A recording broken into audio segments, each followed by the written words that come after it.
I had to work with them to make sure the gender fluidity carried over into the avatar. Boom! Girl mode! My hair even gets longer, I love it. Yay! I'm so happy seeing this. But I'm sticking with this, because gender booty is currently in boy mode. So, that's where we're at today. New avatar, new end of hiatus. I can't words right because I got worked up trying to figure out how to make the mouth work. But yeah, anyway, what I was trying to say initially was just I changed the settings around because I felt like it wasn't capturing my lip flaps well enough at first. Like, I was talking, it was just showing my mouth completely open without moving for the whole time. Like, it was just snapping between closed and open. But anyway, I promised 2 big things today. Yeah, I'm very proud of this. I'm very happy with this. But yeah, I promised 2 things today, and I am also going to be starting a brand new streaming series that I hope will be going for a long time, involving one of the games I got for Christmas. So if you'll give me a second to get that set up, I had to keep it turned off. Oh yeah, also I've got intro music now. I just compiled a playlist of various songs that I thought fit the vibe, like some video game music, mostly like about half of it is like instrumental versions of Friday Night Funkin' tracks, just because I was like, these will be nice. I love these songs, but like I feel like the beeping will annoy people. Yeah, it probably is, North. Yeah, so let me just start this up here. And I figured, what better way to start my streaming career anew than by throwing myself directly into copyright hell. And so, without further ado... Let's look at this. I thought I had this set up earlier. Give me a second here. Kingdom Hearts, baby! We're playing Kingdom Hearts. And not just any Kingdom Hearts. We are playing Kingdom Hearts Final Mix in Proud Mode for the first time in my life. Yep, see, I am, as a lot of people who know me probably know, a crazy achievement hunter. I will go nuts trying to get all these stupid things, though some games do make me just give up entirely. But yeah, I just recently finished my second ever 100% completion playthrough of Kingdom Hearts Final Mix on normal difficulty, standard, I think. And it went mostly well. I had a couple annoying boss fights. Sephiroth was an adventure. But I got through fine enough. But the thing is, Kingdom Hearts is one of those games with... nope, you don't get to do that. Kingdom Hearts is one of those games with difficulty-based achievements. So you got to do it on beginner mode, and you got to do it on Proud Mode. I think I do technically have the achievement for doing it on beginner mode, because they did fix that in the original, like, PS3 release. It was like, the difficulty achievements were locked to that difficulty. They didn't stack, so if you wanted beginner mode, you couldn't play one of the higher difficulties. You just had to do beginner mode specifically. But, oh no, I haven't seen that. I imagine it's insane. I'm just doing the ones on here. Like, I will say the one thing I didn't do in my, playthrough on standard mode is I did not complete all the gummy missions, because the gummy missions are bullshit. And if memory serves, I did do all the gummy missions on my original playthrough on the PS3 version years and years and years ago. So I just didn't feel the need to do that, and it's not tied to any achievements. Like, there are achievements for gummy mode, but it's like there's a couple for doing at least one gummy mission on each of the 3 tiers of difficulty, and then one for, like, collecting a certain number of blueprints. And I got those, and I decided that was enough. But anyway, the point I was trying to get to is I want to get all the achievements, and I have a couple stragglers remaining. Stop doing that. Stop going to the attract mode. But yeah, so I have a couple stragglers remaining that I want to clean up, and one of those is for beating the game on Proud Mode. So we're actually going to...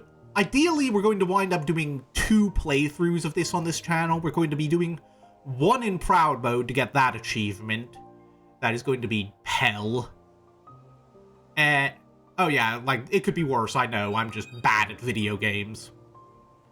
But we're gonna be doing one on Proud Mode to get through that, and then, once that's eventually done, we're going to be doing a beginner mode playthrough without changing items and as sort of like a speed run victory lap to clean up the last couple achievements, because aside from just beginner mode, there's one achievement for doing the whole game without changing equipment, which obviously you don't want to do on a harder difficulty, and one for beating the game in under 15 hours, which technically I could have completed on another difficulty if I wanted, because this game's timer has a... fun fact, this is how I got the achievement on the PS3 version. This game's timer has a integer overflow glitch. Like, if you take the timer up to 99 hours, 59 minutes of playtime, and then beat the game, it'll think you did it in under 15... It, like, rolls over and thinks you did it in under 15 hours. Which is fun. So, the difference was, when I was doing that on the PS3 version, I could just leave my system on all night. But if I'm doing it here, I'm like, I can't just leave Kingdom Hearts on all night. I got shit to do on here. I'm trying to play through the whole series. Like, I'm already a good chunk of the way through, Chain of Memories, which, by the way, Chain of Memories fucking sucks. I'm probably going to do a Proud Mode playthrough of that because achievement reasons, and I'm probably going to do that on this channel if I have to do it. But I will be bitching about Chain of Memories gameplay mechanics the entire time, and you can't stop me. Like, I will say just right now, fuck Zexion. It is one of the vilest, worst fights I have ever experienced. Like, just any mechanic in the Zexion fight individually would be the worst mechanic in any other fight. But yeah, so, I'll talk about that more when I actually get to it, but now it's time to actually play the game, so, I'm hoping to, ideally, I'm gonna be doing, like, my current plan is I want to be doing a regular standard mode completionist playthrough of all the Kingdom Hearts games in, like, I got on Steam in my, own time, and then I want to be doing the Proud Mode playthroughs as cleanup on here. And I haven't actually played Kingdom Hearts 2, so I can't say for sure if it's worse than them. It's like, that's like, I played, like, back in the day, I got through Kingdom Hearts Final Mix 1 on the PS3 version, and then I kind of fell off. So I never actually got to 2, which sucks because I heard that's, like, the best one. But, okay, that's enough of me trying to stop this thing from doing attract mode. Oh, also, hope you like listening to Simple and Clean here, because it is going to be muted as hell in the VOD, and you know, like, as soon as this goes on... When I upload this to YouTube, I'm gonna have to cut that entire audio section out and replace it with something silly. I don't know, I'm thinking I'm gonna do, like, the... Well, I don't want to say it, because that'll spoil it for whoever's watching on YouTube. But anyway, that's enough. That's more than enough talking about me. Well, that was like over 10 minutes of just me yapping. Let's start the new game. God help me. And vibration's off because my cheap-ass Logitech controller does not support vibration.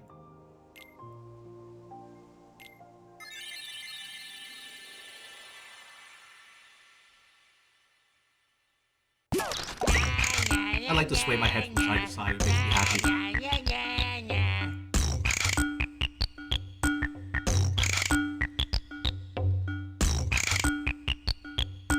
Yeah, like, I don't know why they have that option.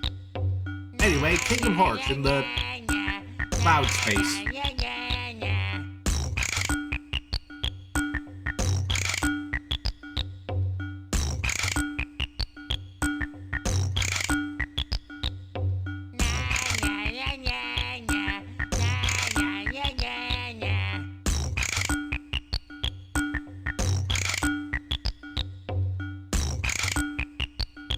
Or your tag, you shouldn't be getting existentialist.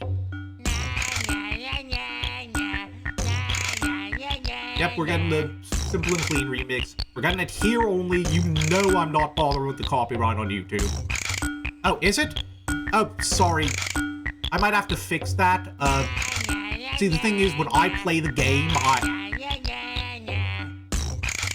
Okay. I'm going to, I forgot about this. When I play the game, I turn the volume down a bit, so it's got, like, right now I just realized it's got the, game volume set to like half, and then in OBS I've got the game volume lowered so you can hear my voice over it. So I'm probably gonna have to fix that as soon as you get the menu. So I guess YouTube Proud isn't missing out on much because you're gonna be barely able to hear this anyway. I swear I'll go in and change it as soon as I get to a menu. Yeah, also this is like the remix version. I've only ever played the final mix version because I didn't own a PS2, so I don't know if this version was in the original game. I would assume not, because the graphics look a little fancier.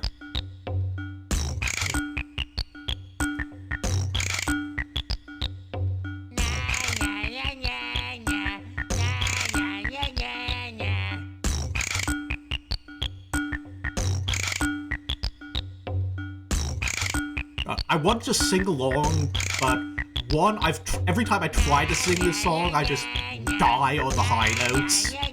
And two, I feel like even my singing of Simple and Clean would get this video copyright struck.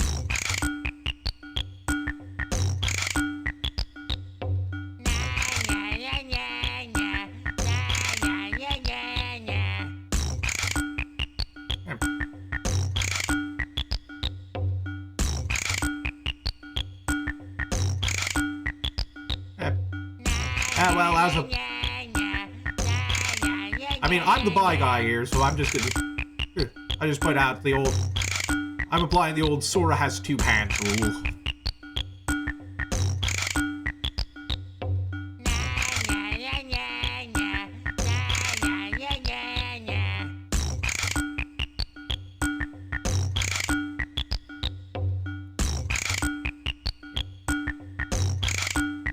Oh shoot, the person who sings this is all binary? That's nice.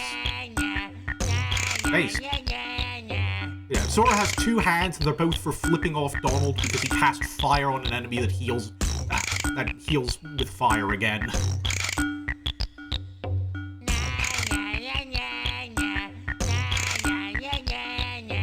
To be fair, that's more of a recon thing than a this game thing. Oh yeah, that's fair. Like, one of the good things I can say about Recom is that Riku gets a lot more development and it's really good there.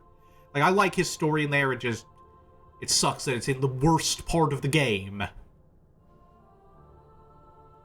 Anyway, the door is still shut. Now, step forward. Can you do it?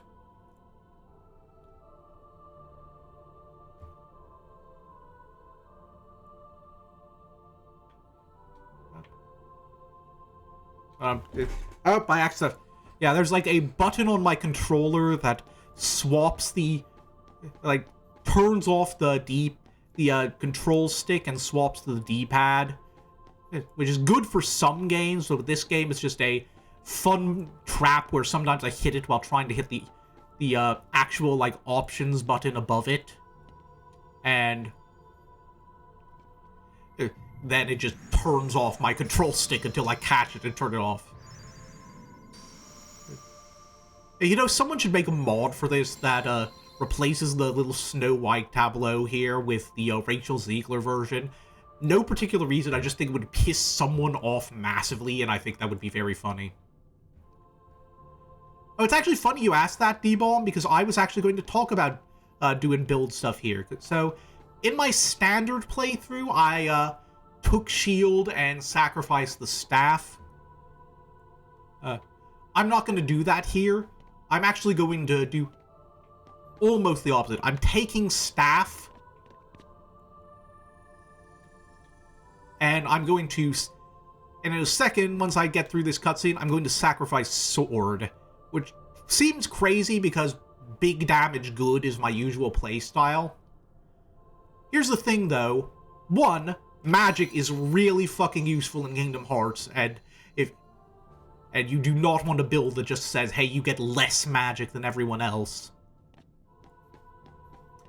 Two, we don't want to sacrifice the shield because we're playing the hardest difficulty and I suck at video games. Yeah, that's kind of a weird choice. It is. Like, we need that defense. We need that extra not die ability. So, sword is like the only thing we can sacrifice. And like, the thing with attack and defense is, if you really, really need it, it's a pain in the butt, but you can get more. Like, there's attack up and defense up items throughout the game, and you can actually synthesize more, though obviously then you have to go through synthesis and all that grinding. But if you need to, you can do it. There are very limited ways in this game to increase the amount of MP you have. And, like, just starting with extra MP is huge. And, like, this is just, like, 2 extra starting MP that, like, I think it's like 1 or 2 extra starting MP that you just don't get if you pick anything except the staff. And that's extra important because they don't have, like, a proper magic attack stat for whatever reason. In Kingdom Hearts 1, the damage you do with magic is tied to your max MP. The more MP you can have, the higher max MP, the more damage you do with spells. So that's really good, and you don't want to be getting into the end game and you just... Thundaga does fuck all. It's like in my playthrough where I got the stick. Huh. Like, I couldn't tell you, because, like I said, I've never played the original. Anyway, we're in tutorial mode here, obviously. Yeah, one thing I never got here, why does Cinderella have brown hair? I never understood that. Like, I swear she had blonde hair. Like, am I dumb? Like, I watched that. I used to love that movie as a kid. Like, I watched it in VHS, and I'd put on some of the chase scenes with the mice and the cat on repeat, because I thought they were cool. I loved chase scenes as a kid.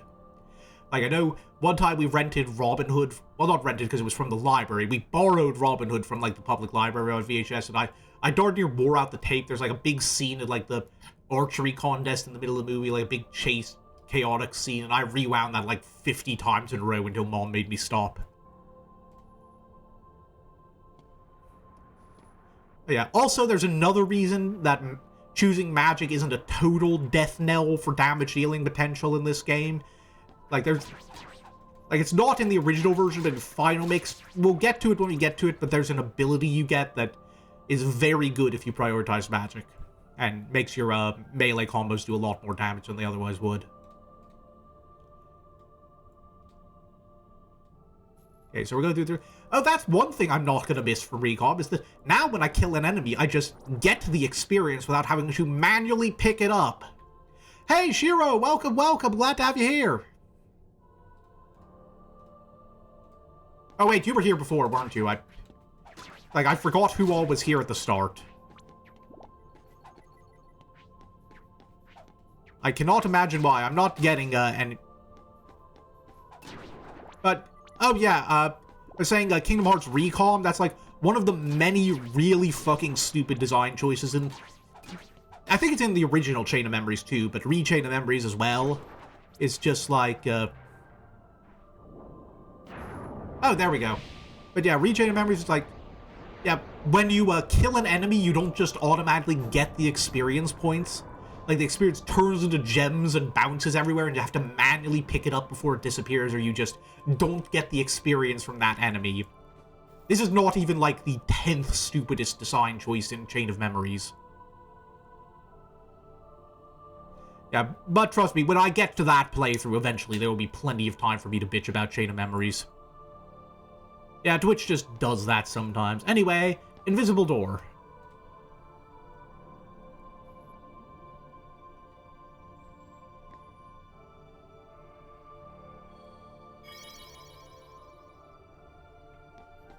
Alright, then we get a chest with... I forget if there's anything actually in this, or if the chest just disappears. Yeah, it just... Fuck you, chest empty. Oh yeah, also, while I'm talking about this run, can I pause a bit? I almost forgot I wanted to talk a bit about, some of the possible incentives for this, because, like, here's the thing, I am bad at this game, and I already did my completionist run, so I am going to be trying to play this somewhat as little as possible, with 2 exceptions in terms of, like, optional content. One, I'm planning to seal every keyhole, because, 100 Acre Wood is fun and good, and I love Winnie the Pooh, and also it gives you a really good item for beating it. And Olympus Coliseum keyhole is It's like, you need to clear, like, the first 3 cups in order to get a vitally useful spell upgrade later on. And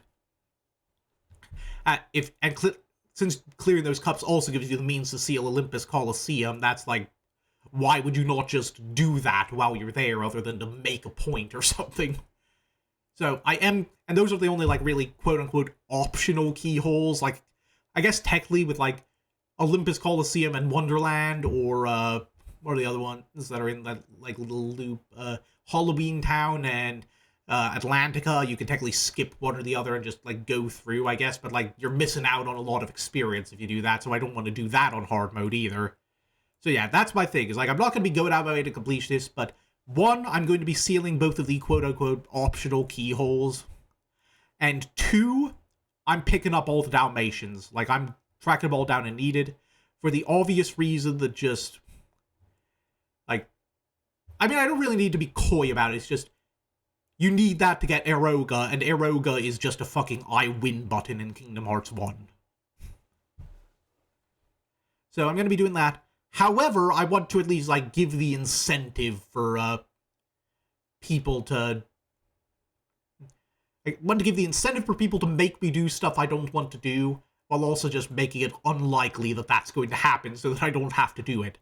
So I'll probably print this somewhere, but, just for reference, I didn't have time to do it with all the other preparations, but, like, if we hit 60 followers during this, Kingdom Hearts 1 stream, I'm trying to think, I'll figure out, like, an incentive structure at some point, like, I'll actually hammer it out, but I think, like, incentive structures are gonna be, like, a certain number of followers all, before the end of the run. I'll have to, like, I'll have to do the Hades Cup to get the alternate bonus ending. Second tier will probably be, like, I have to synthesize the Ultima weapon with all the, obnoxious grinding and minigame Heartless that involves, which is going to be, just for, like, if you want to make me suffer. And, like, final tier is going to be, I'll do the super bosses. Like, I will kill myself fighting Sephiroth on Proud Mode. But hopefully it will not come to that. I mean, hopefully it will, because that'll mean lots of people jumped in here and followed me and liked me, but also hopefully it won't, because I don't want to fight Sephiroth again. It's a miracle I beat him on normal. Anyway, what am I doing again? Oh yeah, I picked up the item.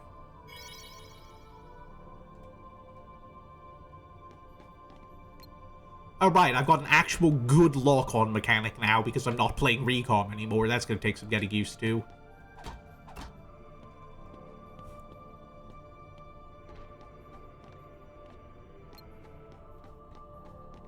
What am I doing here again? Oh, there we go. Just need to hit it a couple more times.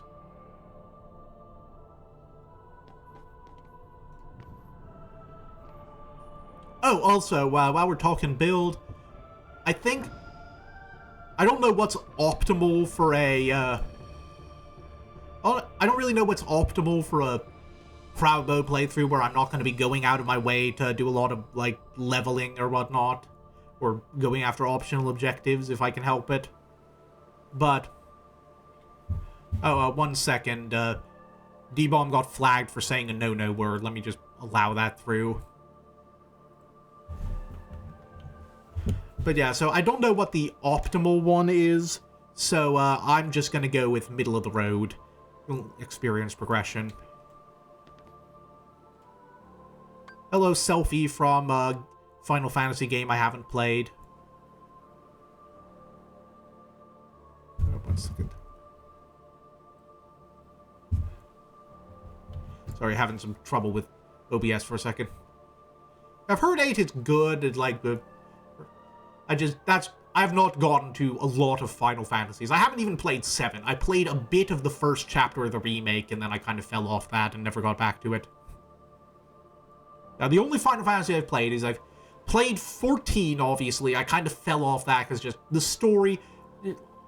bits of it are good, it's getting better, but like a lot of it didn't click with me, and I don't find the multiplayer dungeon stuff fun. I like the crafting, but it keeps making me do the multiplayer dungeon stuff to get to the crafting.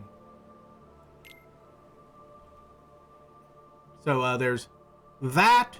So, like I said, I've played 14. I've played I've played 10. I almost got to like I was working on a 100% playthrough of that on like the PS3 version back in the day, but then I got stuck on all the blitzball grinding and never finished it. Speaking of which, hello, Waka. I will probably be making the usual Waka jokes for the entirety of Destiny Islands. Hello, Titus or Titus, whichever one will get me threatened the least. I actually like him. He's a great character and people hate him too much.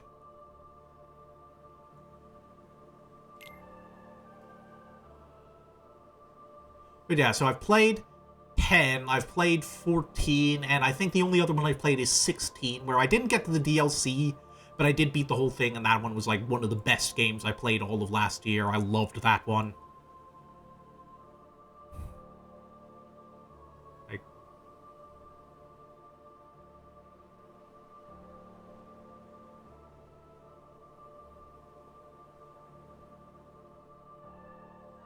Alright, sounds good.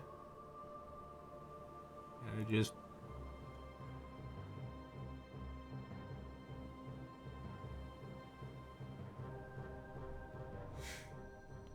Sorry. Gonna get some water here while I'm waiting for this fight to start.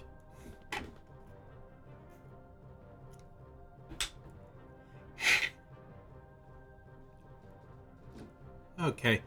There we go, I gotta actually move. I like Tidus as a pronunciation more. I don't know why, that's just the one I've latched on to.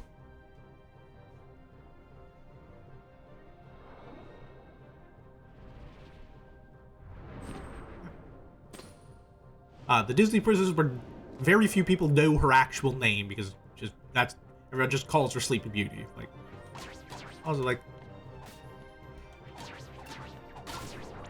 I'm probably exaggerating. Like, people probably know her. You probably do know her, just people like Disney princesses. She's just... I feel like she's one of the less popular ones, just because by definition, she's... I could be misremembering, because, like, I never actually watched it myself, but, like, I would think she's technically not in, like, half of the movie, isn't she? That actually does sound cool. Yeah, that one I never actually saw.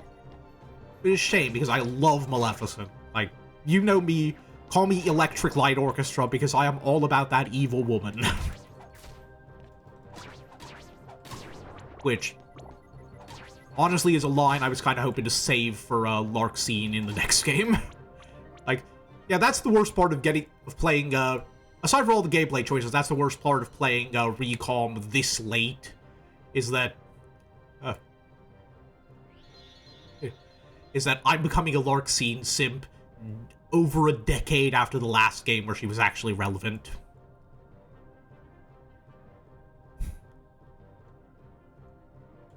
Oh yeah, while I'm bitching about Recalm one game early, did you know shadows are actually a super annoying enemy in that one? Like, the most basic enemy is harder to fight than some of the other enemies because they keep doing the go underground thing where they become temporarily invulnerable, and in regular Kingdom Hearts, that means you just, like, wait 2 seconds for them to pop back up and smack them.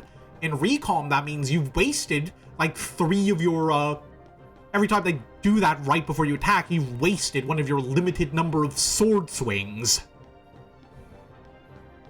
Recalm is a fucking disaster.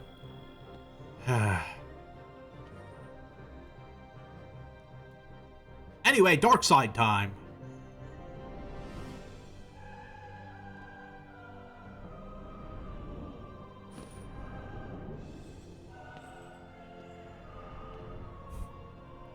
Hey, I've heard goodish things about, like, the live-action one, and a lot of the plot points I've heard about that one actually sound really cool. Like, I like what they did with, like, the twist on the True Love's Kiss thing, like...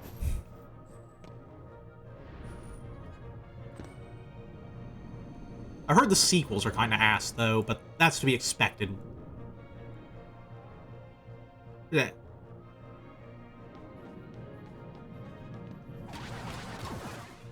Anyway, Maleficent's a great villain, and I really like her. I like most female villains, in case you haven't noticed. Like, they're...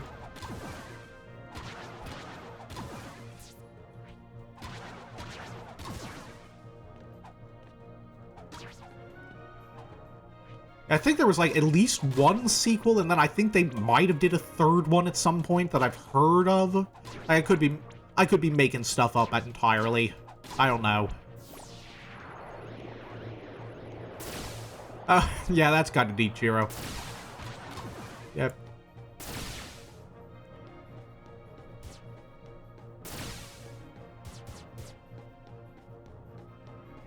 Yeah, you can actually, like, knock those things back at him for, tech points, but it's hard to do, and I don't want to risk it on... I nearly died doing it on regular mode, because you don't have, like, block or dodge roll yet. And, like, I don't want to attempt it on Proud. Oop, leveled up off of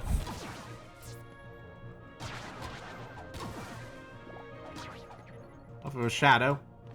Yeah. This is like... Yeah, this is a very, easy mode fight, pretty much. Also, it's weird being able to actually, like, deliberately lock on to things on purpose again. If I can just remember... Yeah, I can actually, like, change what I'm locked on to competently. Because, like, let me tell you, there's some issues with, like, the lock-on system in, this game. Yep, here we go. Yep, boy. I really don't want to lose this fight if I can help it. Oh, they're making a third one. Good to know. Yeah, what was I saying?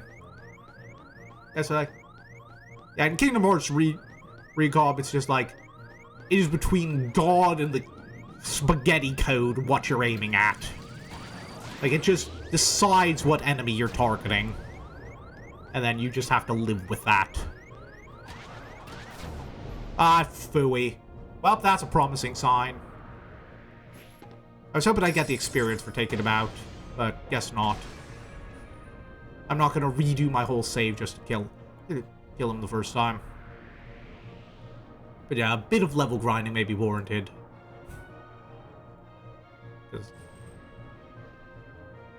Anyway, now we go to darkness. But dream darkness, so it's not real darkness. Oh, right, I forgot I was gonna adjust the, give me a second, once I get to an actual pause menu, I'm gonna adjust the volume. Oh, yeah, that moves. Yeah, that move you gotta remember. I've got a lot of practice dodging that. It's like, you gotta keep an eye out for that one. That's...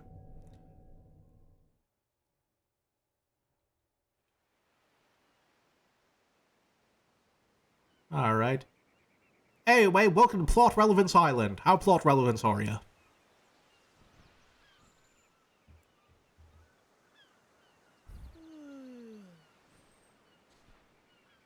Whoa!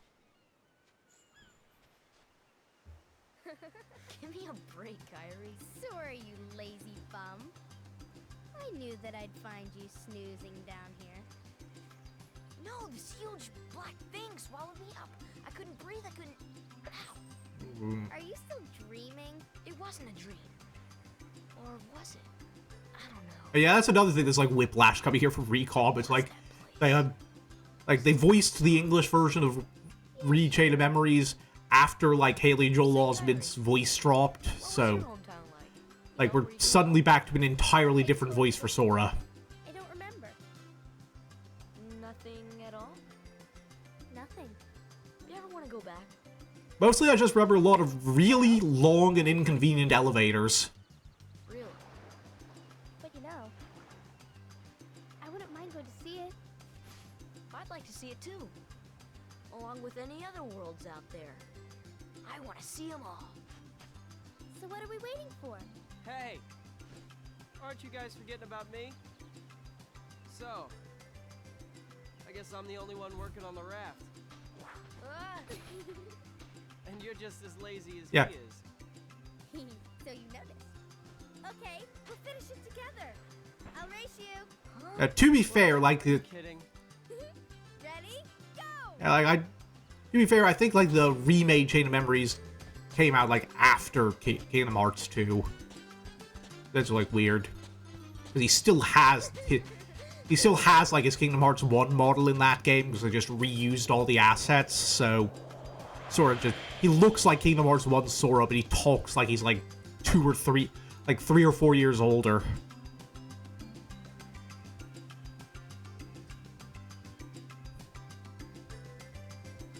Anyway, I'm going...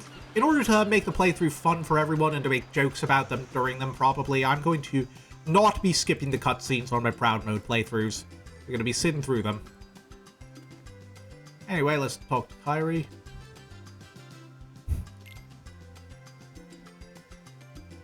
2 logs, 1 cloth, 1 rope. Bring everything back here. I hope that didn't count as asking her about it, because I think you need to ask her once. She, like... It's like you get, like, a bonus item if you bring all the items without asking her twice. Anyway, welcome to the, easy mode tutorial section of the game, where everyone still loses, because some of these fights are hard when you have no tools. Oh, right, we don't need a coconut yet, I forgot. In fact, I've already forgotten what we needed. Yeah, so Riku's out here, obviously. On the, Bad Things Island. Yeah, 2 logs, 1 cloth, 1 rope. And yeah, we're gonna try to do all the optional fights here, just for a little extra experience. Like, we really need to grind, apparently. I've been watching some Kingdom Hearts, like, speedrun and challenge run stuff for this game. Like, a lot of... Like, shout out to, Game Champ 3000. Check out her stuff. She's great. She's done a couple, Kingdom Hearts challenge runs that are a ton of fun to watch. Yep.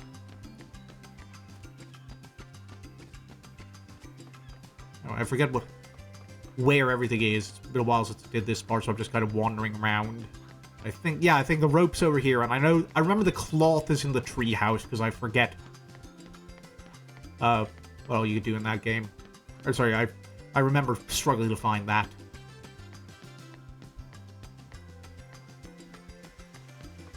So we have to go way, way, way up here. It's like up on the wall. So I think that's everything, but I could be wrong. But yeah, we're gonna go do the fights now.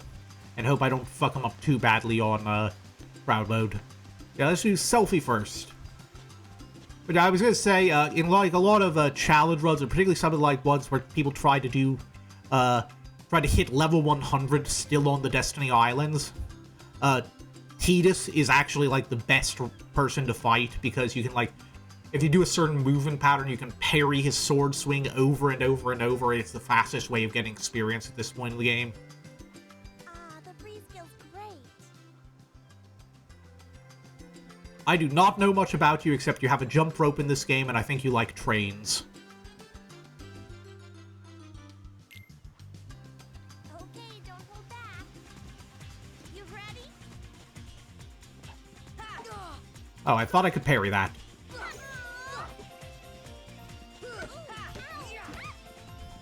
You ready? Okay, so I have to jump that.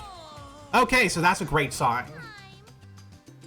I'm getting 3-shotted by the little girl with the jump rope. We're doing great already. Oh, right, I forgot I gotta... Okay. You ready? Okay, I actually parried her that time. Getting better at it.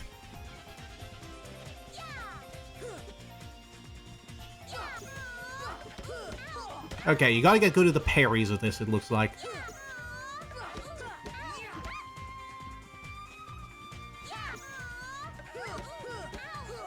I like how it hits her on the head. Oh, that makes sense. She's like... Yeah, oh, almost forgot. I gotta actually, like, adjust the volume. I did not mean to attack her there. I was trying to... Yeah. Oh, I have it all the way down here. No wonder it's quiet. Let's, I think 5 is good. That sounds good. Is this better? Let me know if this is too loud or too quiet. Okay, let's do Waka while we're here. Hey, what's happening, man? This voice is a voice. Show me your Okay. stuff. So Waka is basically the parrying projectile attacks tutorial. You bonk him with his own blitz ball and then hit him a bunch, and it's very easy. Come on!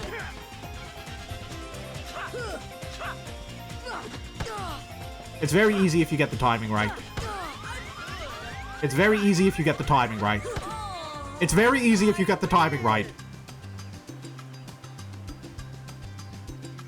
Actually, I think this might be a little too loud for me. Let me just bump it down one notch. You know what? 4 is probably fine. Yeah, let's keep it here for now. I got used to the lower volume, and now the higher volume hurts my ears. Alright, let's do this for real now. But yeah, like, I know these fights weren't exactly a cakewalk in the, normal mode for me either. Had a little trouble with some of the timing, and... oh, come on, I had the timing on that. My sword just decided not to hit the darn thing. Okay, I'm gonna get this down. I'm gonna do this. I'm gonna do this. Show me your stuff. I'm going to beat all of these stupid kids at least once.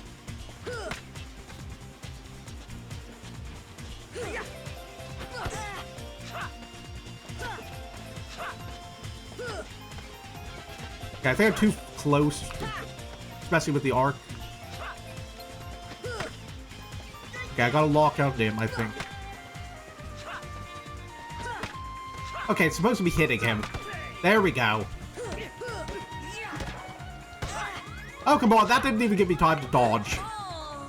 I win. Yeah, I think I'm gonna try to do that unless it's too bullshit. Like, I barely managed that on the main version. Show me your stuff. But, like, I can't leave the island without at least beating up Waka. I could...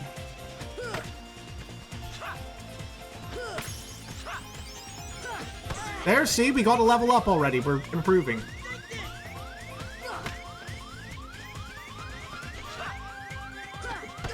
I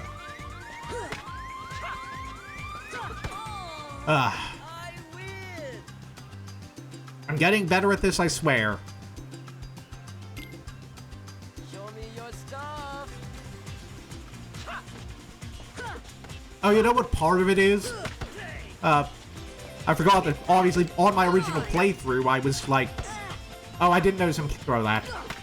I looked at the chat for a second.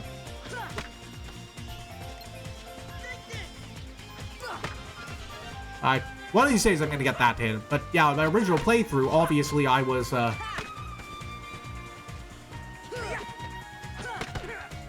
there we go.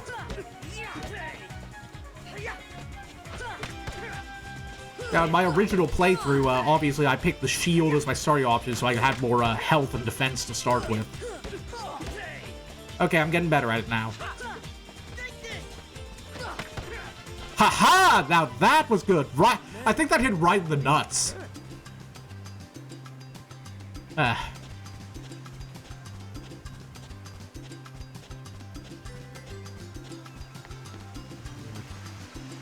God, I wish I'd thought of a Walker joke at that second. I promise I was going to make all the usual jokes, and now I'm not. Oh yeah, good thing we have... This is the best timeline now. But seriously, how did he pull that? Hey, Sora, you feel lucky today?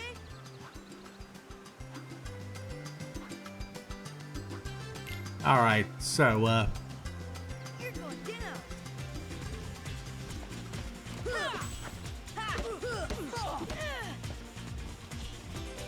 the way I'm confused is this version of Tidus a dream or not?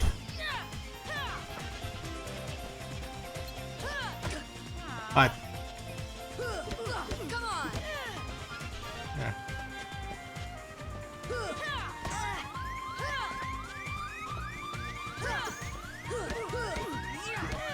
I'm trying to get the timing out of parrying that.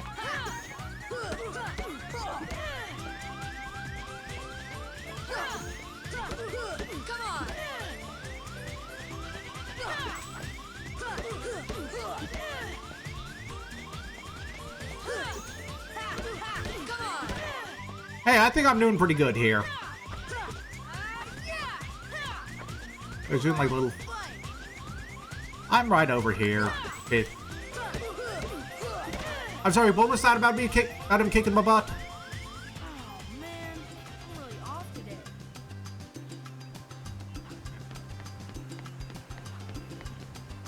Right, now let's Alright, let's see. Oh yeah, I forgot, in Proud Mode, you can turn this on and just, you don't get experience. Which, like, I will not be doing. However, for those not in the know, you can actually, this actually makes certain fights easier if you know what to do, especially with a magic build. So I might, ideally I'm not going to be exploiting this glitch in this playthrough, but I might. Yeah, basically there's like, to make, if you put that on, then there's like a secondary effect where, what was it? Like a secondary effect where, it doubles the damage of like your combo finisher to make melee combos not entirely irrelevant on level 1 run. However, due to like how they programmed it, it doesn't like just set it to double damage for that hit. It, when the hit triggers, it like applies a double damage multiplier to Sora in general that goes away the next time you use a Keyblade attack. The next time you use a normal attack and swing your Keyblade. So if you do one combo finisher, then every non-Keyblade attack is doubled in damage until you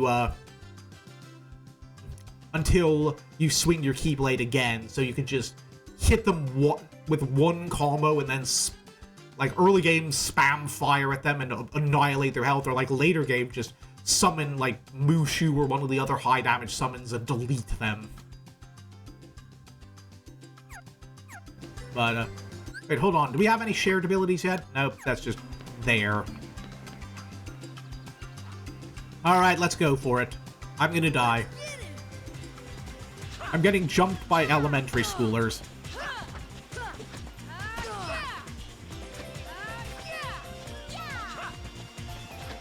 Okay, one of the things I don't like about this game is that dodge roll isn't an ability you just like get automatically. Okay, swung too early, that's on me. Okay, we gotta get them apart, avoid Waka. Yeah, like we want to start with Tidus because he's like the most predictable and we can bait out his sword swings. Okay. Hopefully, we're gonna minimize the amount of, like, hits we're taking from Waka if we can. Ah, darn it. Okay, I think I'm at least seeing the strategy, though. I think I flubbed right at the start of the fight, but I think this is doable.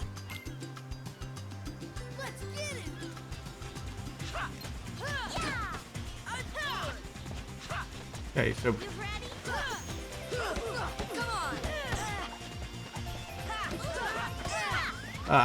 darn it. Yeah. Selfie pulling her ult kind of screwed me up. Oh, we got a double there. I think... Okay, I think, well... Oh, we've got... I thought we just stunned him, but... Oh, okay, she got me with the trick shot. Wait, what do you mean he's back up? I thought we had him out. That caught me off guard. I moved into an area I thought was clear. That's my bad.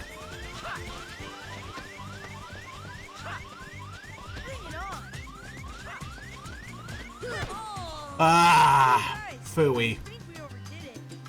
I was trying to deflect his attack and I got hit with the other one.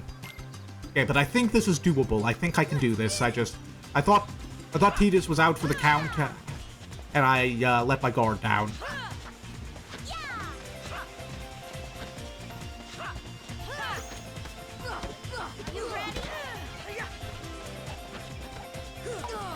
I thought I could parry that, but I guess I gotta be locked onto her. Okay. Okay. Gotta jump over that, I think.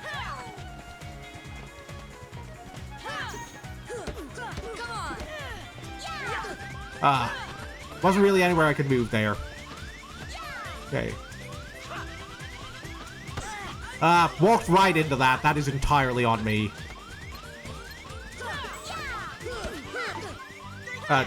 Yep, this is why I gotta draw them apart.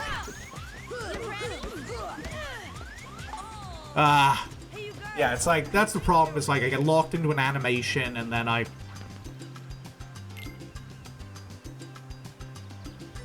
and then I can't dodge the follow-up attack from a different one.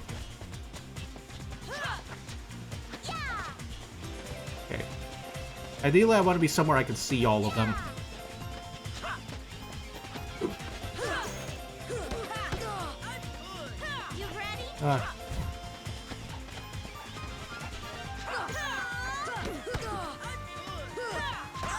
Okay. I had her stunned for a while because I parried her ult. I swung. Thought that would carry me into. Yeah, it looks very weird. It does. Yeah. No, I'm gonna do this. I can do this. At the very least, I'm getting experience from all the parries.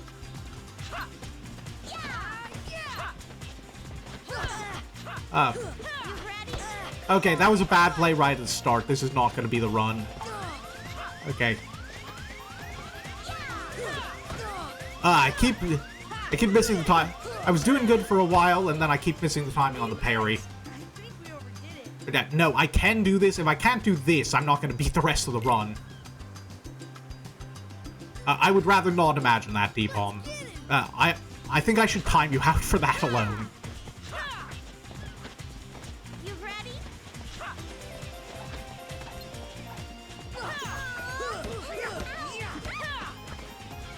Okay, I somehow did that without... I thought I... Yeah, but I didn't have the space to parry that, but I somehow did that one without damage.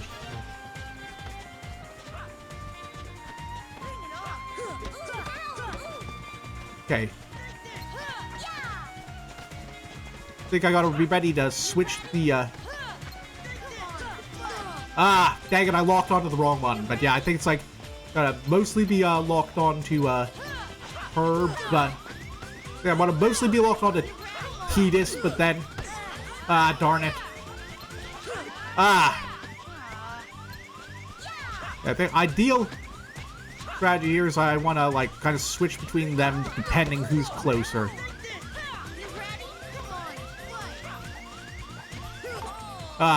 Okay. No, I think I want to change my strategy. I think Selfie needs to be my focus, because I gotta stay locked onto her until she's not a threat, because if I'm not locked onto her when she ults, then I get bonked.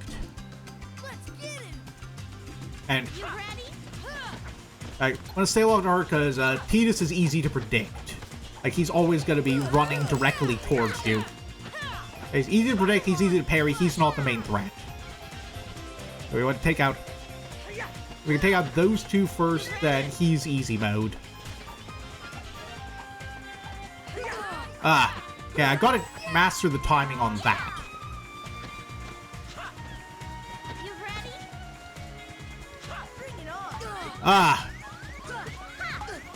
Okay.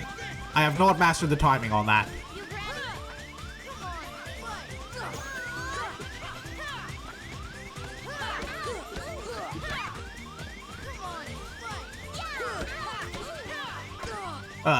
Phooey. Thought I avoided that. Okay, so it's kind of... Yeah, this is actually really tricky on this, like, level of difficulty, because, like... Yeah. Now, you can't focus Walker, because... like, everyone will kill you while you're trying to rush him down. You can't focus, Selfie, because, every time you try to combo her, Heartless will rush in and kill you. Like, he's on, like, constant rush down mode.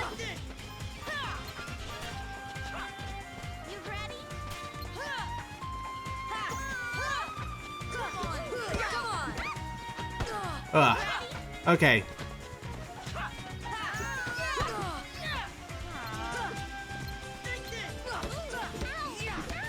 Yeah, I think she's the one we need to take out first. Like, she needs to be our priority. Yeah, the tricky thing is, like, getting an opening from her where, Tidus can't punish you.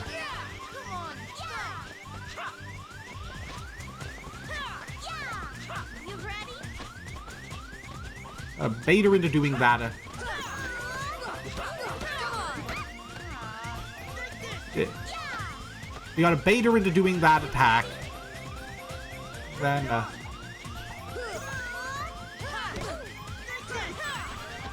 ready? okay. Manage to parry T. Okay. I think we're actually doing better than before. Yeah, that was actually a really good one. Yeah, we got one. Bring it on. Come on, fight. Okay, we want to be... We're actually in a good place now. Okay, that was ideal.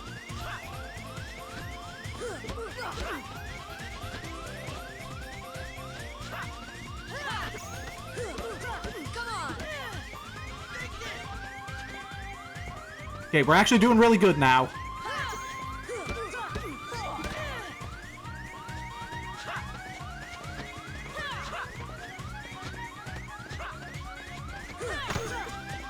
Ooh, that was good.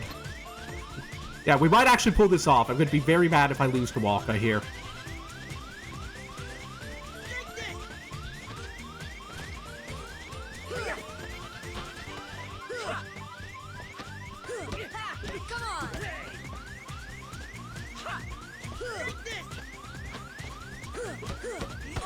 Oh, come on! The melee attack! Like, I almost had it there. I almost had it there.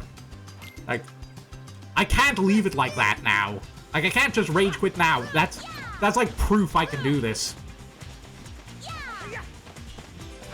This entire stream is going to be me fighting elementary schoolers, isn't it? You ready? Okay.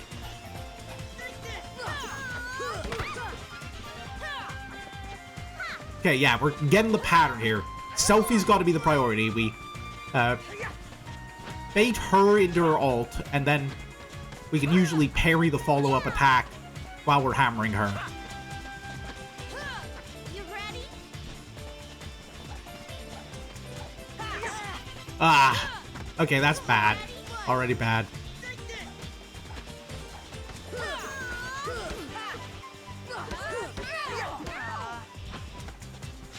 Okay, that was a good combo. Bring it on.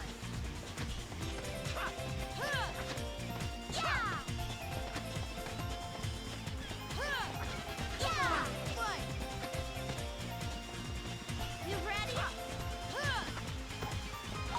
Yeah, he seems like he's like a little older than the other two. You ready?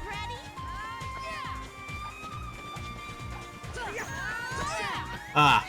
Okay, usually I can do that without getting punished. But...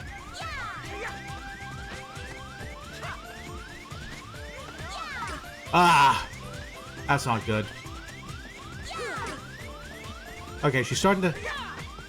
Can't be doing this at mid-range. Ah! Hey, you guys. Okay, they got me there. Also, 1 second, I need to, allow a message from T-Bomb.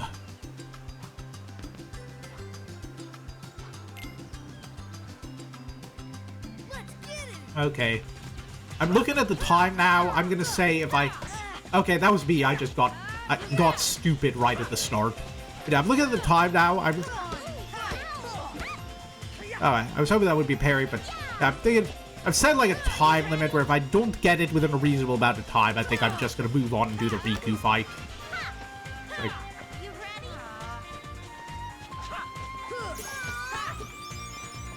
Bring it on. but yeah, this is like, honestly, compared to the average like mob fight in Riku mode of Chain of Memories, this is significantly less bullshit, I think. Yeah, just fucking kill me. This run isn't going. Hey, you guys. I think we overdid it.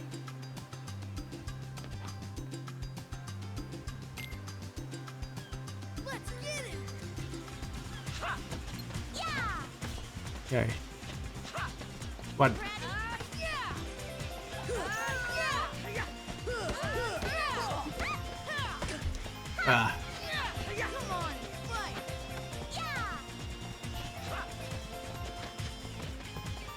Okay.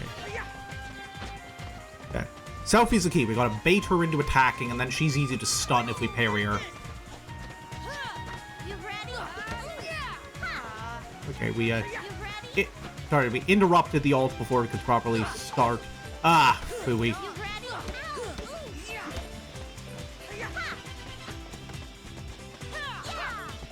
Okay.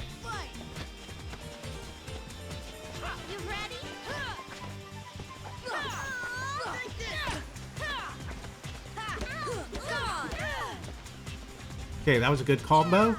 We're actually doing okay to start with.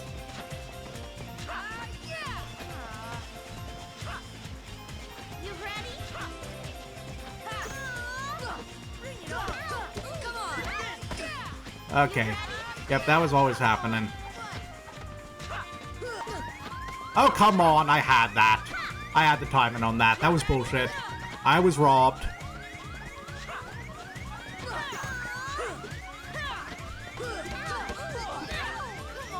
Okay, we got the start.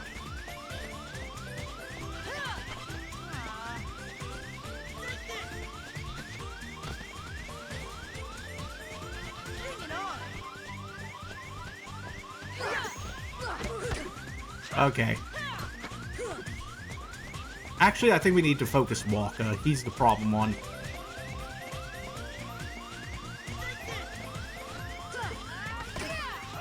I am immediately proven wrong. Okay, that one was just a bad play for me. Okay, so we just need to no damage Walker. Ah, phooey. Immediately punished. Okay, take 2,000.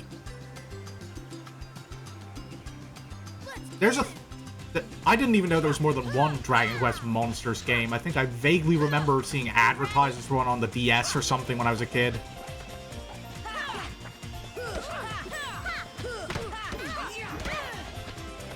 Okay, managed to get them in a combo. That's good. Okay. Getting them in a couple combos this early is good. I'm amazed that worked.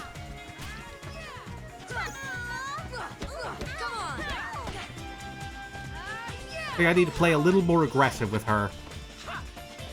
Oh wow, there's a lot of those then. Okay, I keep forgetting she's got like weird timing on hers. But yeah, okay, if I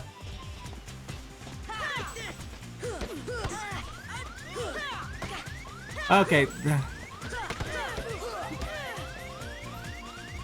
I think this is doable.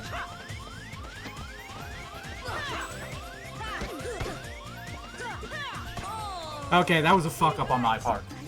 But I think we are learning. We need to be more aggressive with Selfie right at the start. She doesn't attack. The issue is she doesn't attack very often, so the longer it takes us to bait her out. Yeah, I think sometimes we need to be getting a little greedier. Yeah, I'm playing too cautious, actually.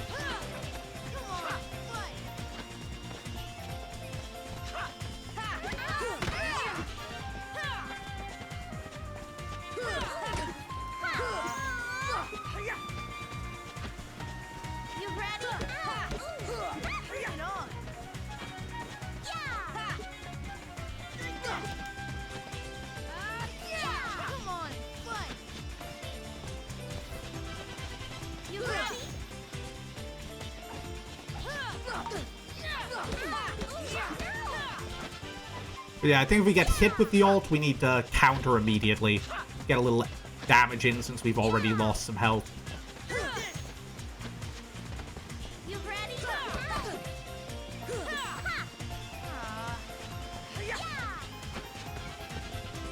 Okay.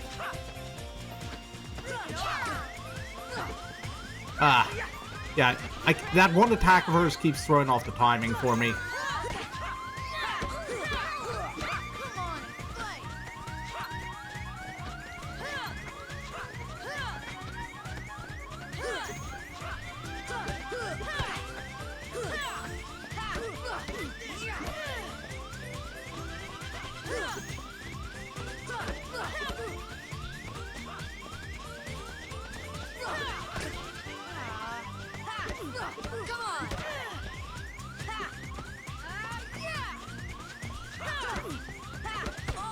Ah! Guys, I think we overdid it.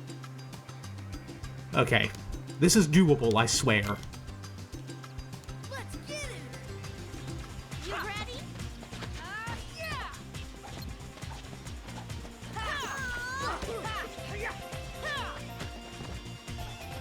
You ready? You ready?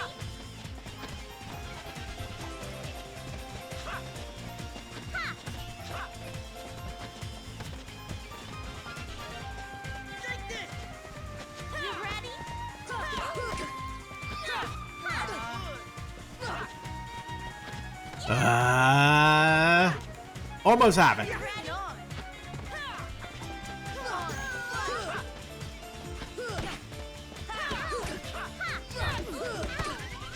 Okay, this is not gonna happen.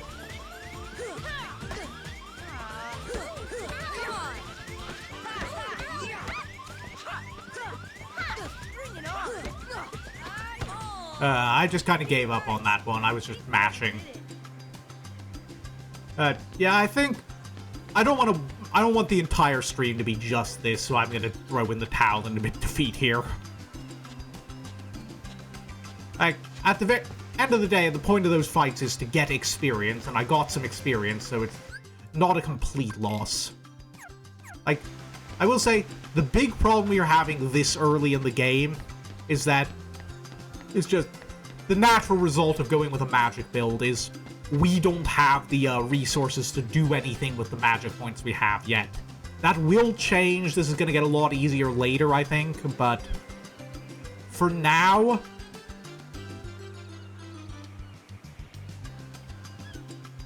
Yeah, for now, we just... I want to do Riku. I want to at least try Riku. It's like, at least him, I think I know his pattern, and I only have to focus on one thing at once. I say and immediately get hit twice in a row. Yeah, it's like... he's got a really long range on that one. Yep, I didn't keep the revenge counter in mind.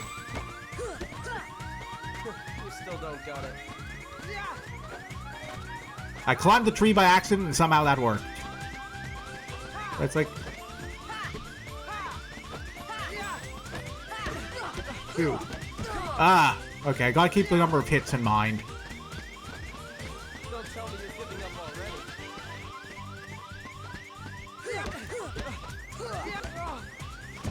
already. Darn it. I was noticing the attacks. I saw them coming. I was predicting them. I just couldn't move in time after my own swing. I want to at least beat Riku.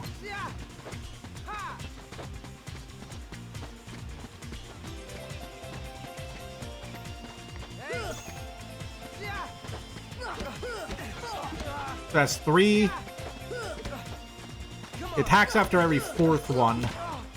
So if you actually dodge the kick, you can get some good damage in.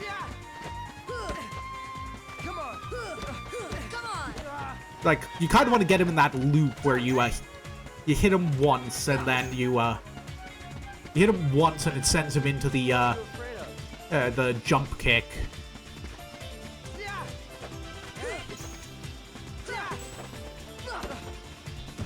And then right after that, he's open to a full combo. Like, you can kind of get him into that loop and you can get some good damage in. I'm actually pretty good at this fight. Okay, that was me being stupid. So I think for now we're going to stick with, like, single hits until we can be sure we've got the revenge counter calculated. Stop taunting, I can't hit you.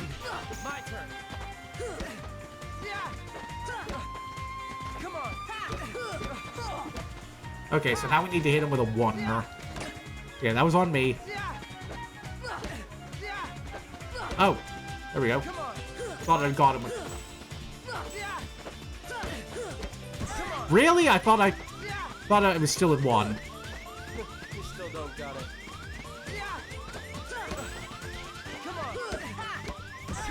Wait, what? He can do that after 1 hit? Like, that's a bullshit. I had his pattern.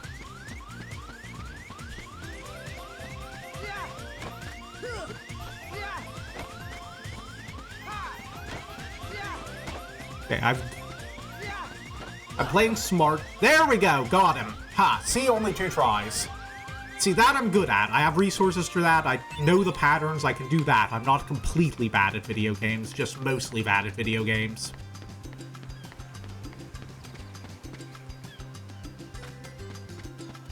Alright, let's see. That should be all the items. Oh, yep, so we only talked to her once, so we get the high potion bonus.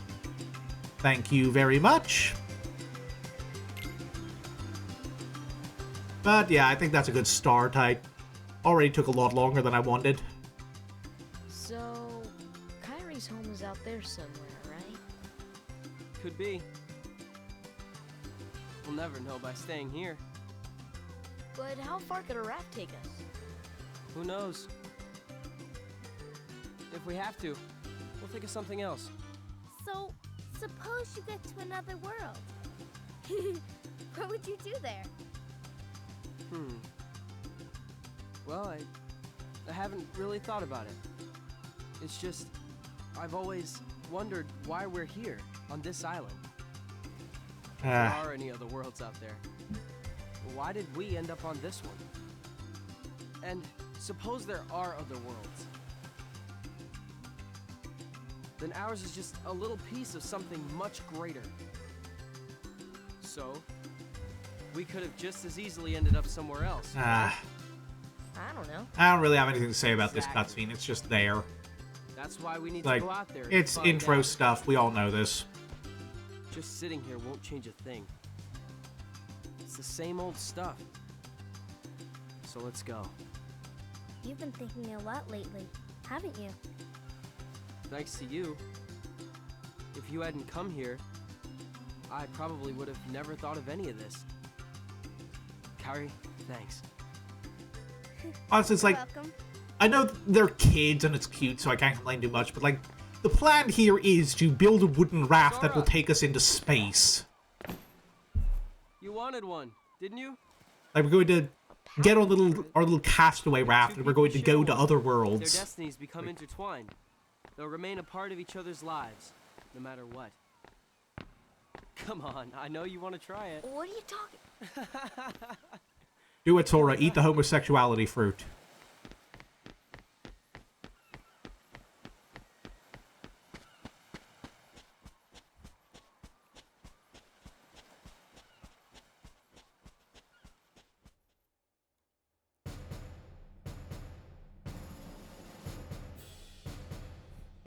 Well played, Rosie. Well played.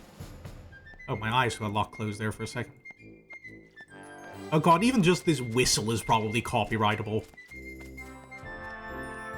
It's like... No, all the jokes aside, it's like... I never liked the idea of, like, using Mickey as, like, a...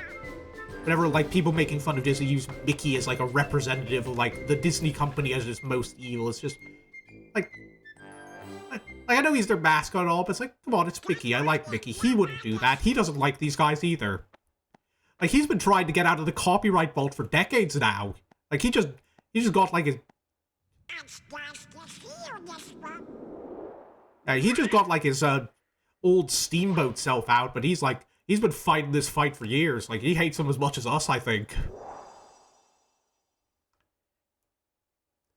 Anyway, Pluto has appeared, and as Goofy will appear in the same scene, I give you all leave to get all of the tired old wait, so if Goofy is a dog, why is he a person dog and Pluto is an animal dog jokes out now.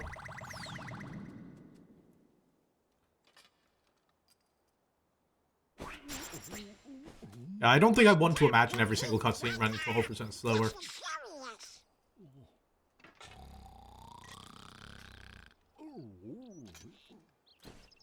I already know what hell is truly like. I'm playing Recall. Hey there, Donald. Good morning. We've got a problem, Goofy. But don't tell anyone. Ooh, Queen Minnie? Not even the Queen. I think it's because, like, they don't really call attention to the Goofy being a dog thing. Like, I think there was, like, an earlier prototype version of the character who was named Dippy Dog or something like that, but, like, he's just Goofy. Like, to most people, like, like, yeah, on some level, it's like, you do, when you look at him, it's like, yeah, he's a dog, but, yeah, for the most part, it's like, yeah, he's goofy, he's just his own thing.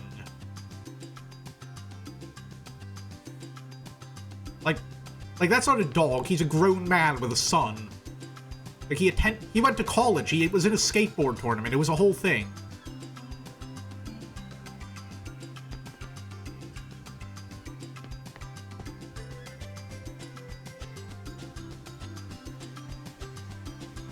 One sec, I gotta blow my nose.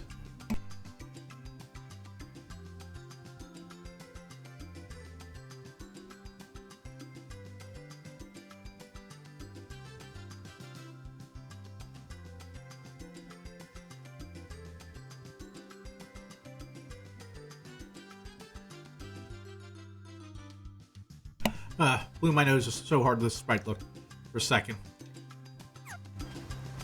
Oh yeah, I'm not saying that's a bad movie. What I remember of it, it was pretty good. I was just like... I mean, I actually did just see a movie about a pet chimp eating people's faces, and I even wrote a review of it over on Johnny's Place. It was like...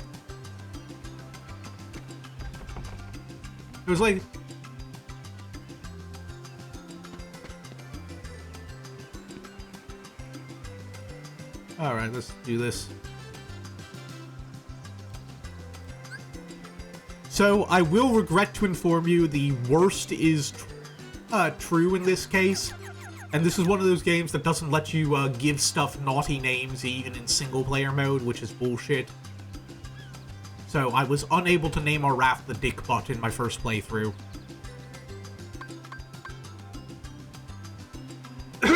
Sorry, that cough there. So, let's handle this with maturity and grace.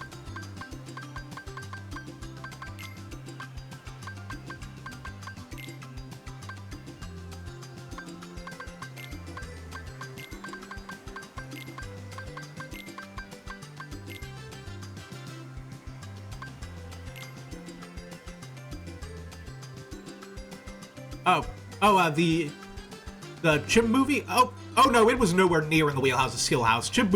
Primate was actually... I actually wrote about it in more depth in the review, but it's like kind of a weird thing for me. It was like... it was objectively a very good and well put together horror movie. Soundtrack's great, the kills are great, the atmosphere's great, pretty much everything except the writing is great. It is... Like, the writing is just 90 minutes of chimp murder, but...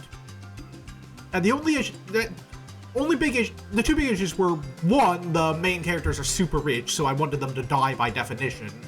And two, it's just, I can't find monkeys scary. Like, the toy monkeys, maybe, like, those are freaky, but, like, regular monkeys are just inherently funny to me, so I'm just, like, sitting there the entire time watching this chimp rip someone entirely in half, and I'm just, like, making funny monkey noises in my head, and, like, I joked in the review, it's like, I think the reason they had to make the soundtrack so good in the movie is because if they didn't, I was going to insert the Donkey Kong soundtrack over it in my head.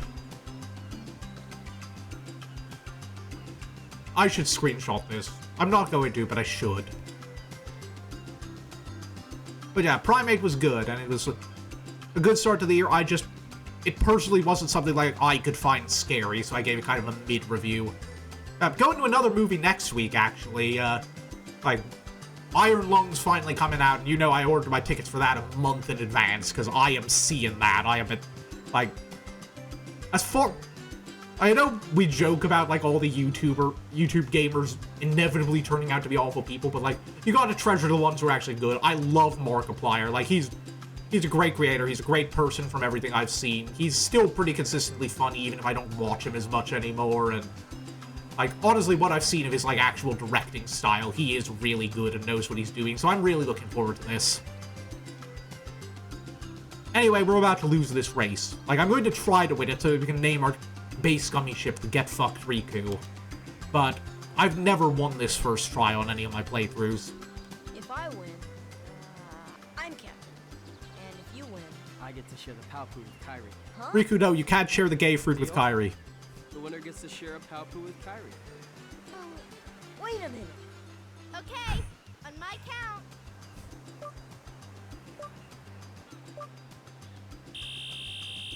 Okay, so, yeah.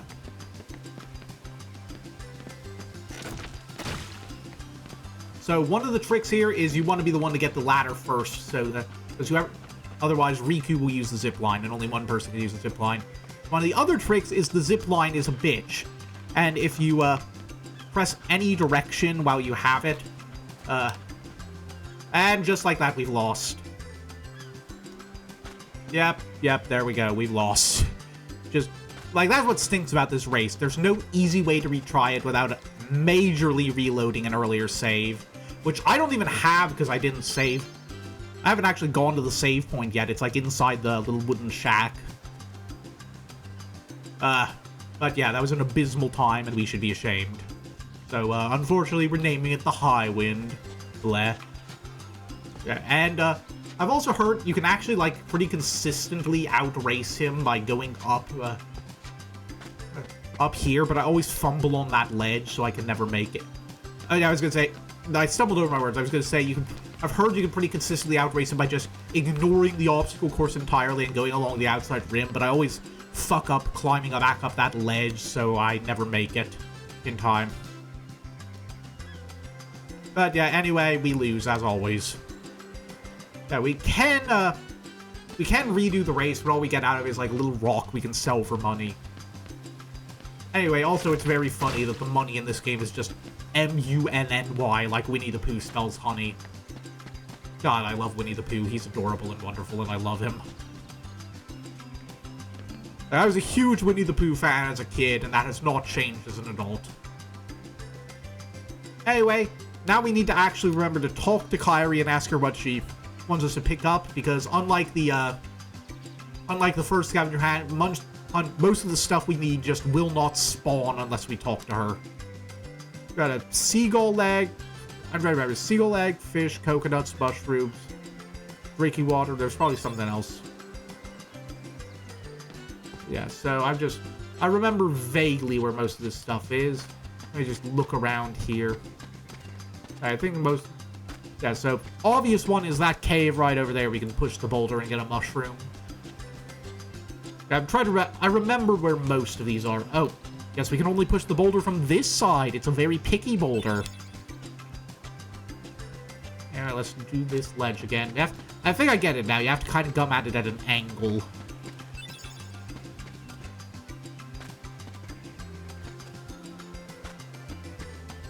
Also, while we're here, let's, we can actually get the, first and I think only missable treasure chest in the game here. Or one of the only missable. There were some missable treasure chests in the, some more missable chests in the original Kingdom Hearts 1, but they fixed that issue in Final Mix. Like the, Oogie's Manor chests over in Halloween Town. Yeah, so this just gets us an accessory that increases our defense early. And obviously we want that on right away because we need to be taking less damage.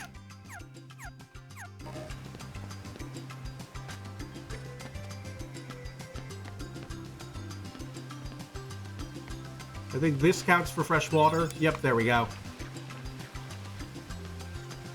And I think, I could be wrong, but I think most of the other stuff we're looking for is out on the other half of the island. Oh, wait, no, I think we can get the coconuts here, but yeah, now that we're already over here, it's better to get them back over here.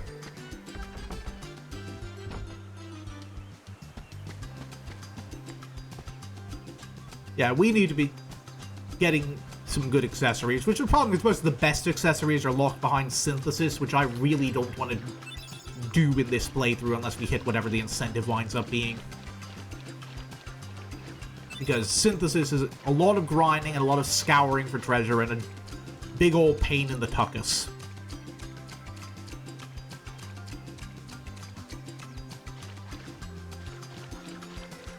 Especially because, you know, there's like the whole tree thing where you can't just synthesize the thing you want. You have to, like, synthesize enough to unlock the next, whichever level of the synthesis it's on.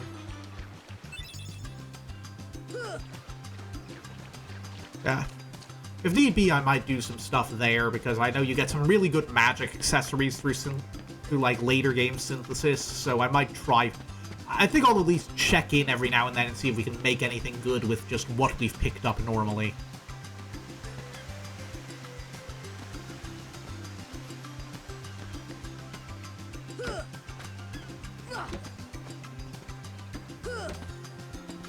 I swear there was like one of those good coconuts there.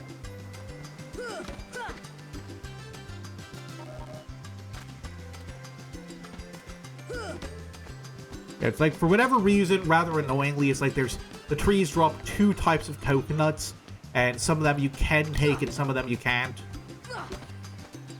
Like, yeah, this kind is the one you can take. There we go, that's our 2. And it's like, I can't remember, it's like, I think there might be something in here, or is it just the save point inside the shack? Nope, just the save point. This is actually our... Oh, wait, nope. I don't want to overwrite my 100% save just in case. I'm pretty sure Kingdom Hearts doesn't have any, like, save file bonuses of, like, oh, if you have a completed save file in this game, it gives you a bonus in another one. Like, the closest you get is, like, whatever... I don't know how familiar everyone here is with, like, the Final Mix versions, but...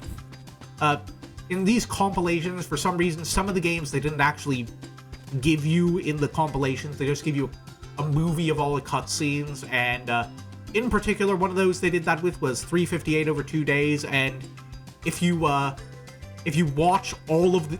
You have to watch every single cutscene in 358 over 2 days, and then read all of the reports, both the regular and secret ones, that it unlocks after you watch the cutscenes.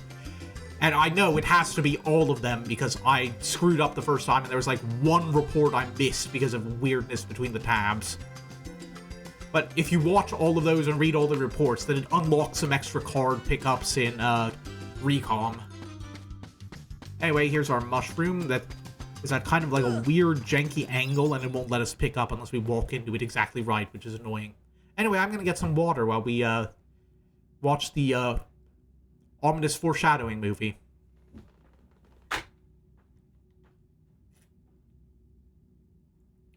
Yep, no problem. Take care, D-Bomb.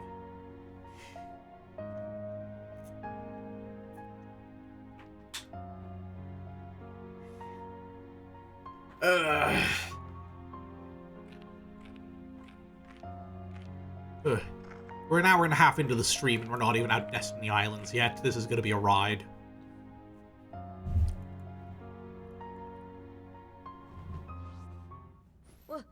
Who's there? I've come to see the door to this world. Huh? This world has been connected.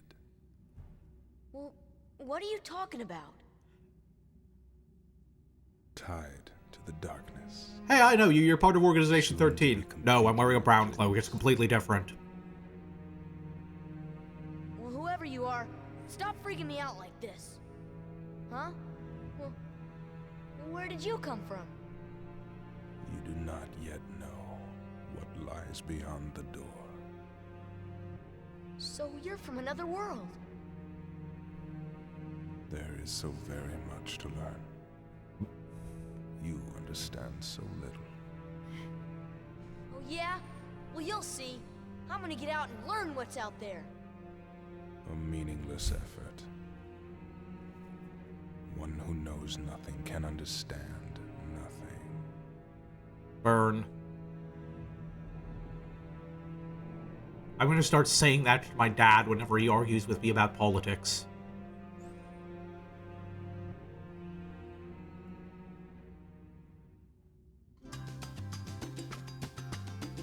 Anyway, I think that's everything, so... I'm sorry if my nose is a little stuffy. It gets like this when I'm talking a lot. I'm trying to not blow it too loudly on stream. I always worry that, like, some of the snorting is annoying people.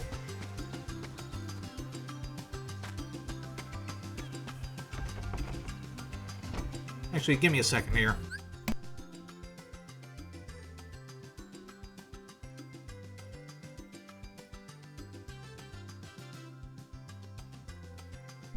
Oh yeah, I think I heard about that. I saw a joke about that in another playthrough video I was watching.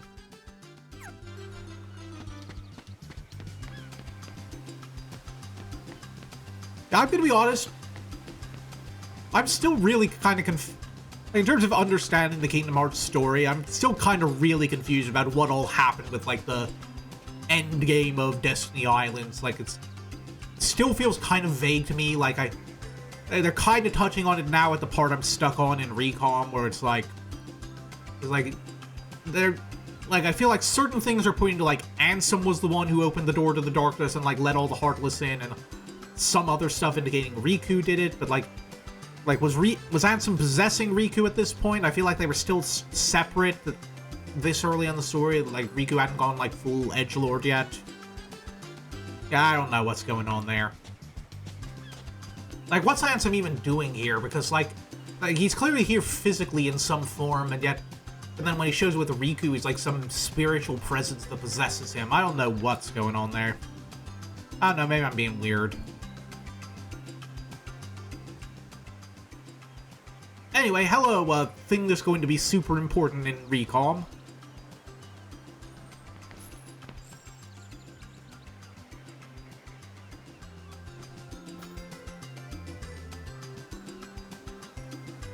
Oh, seagull leg, that's what we're missing.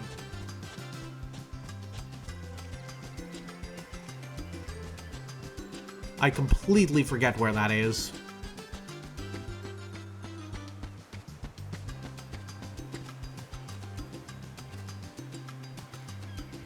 I would think it'd be in one of the trees or like a nest somewhere. Nope.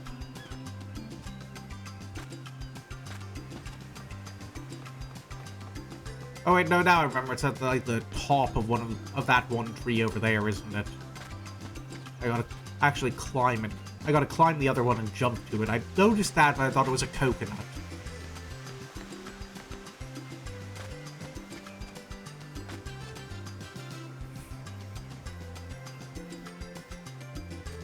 There we go. Got it right this time. That was... I knew there was one thing I scrolled past, and I forgot what it was.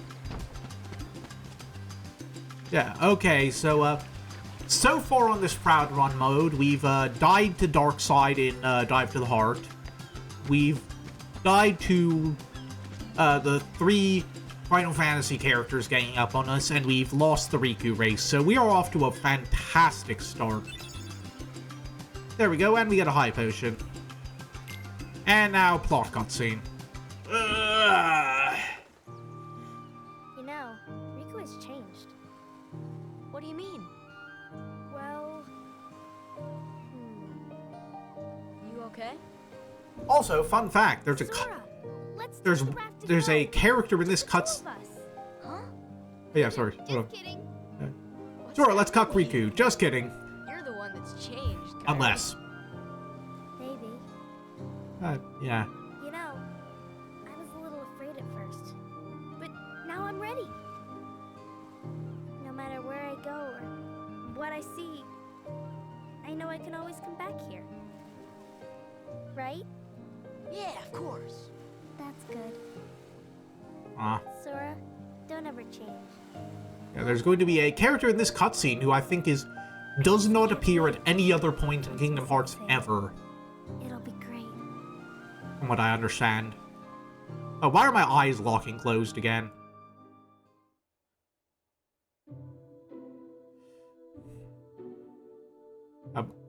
I don't think I can do a Mickey Mouse voice, and I'm not bothering to read this out loud. I'm putting on the cutscenes for your benefit, not mine.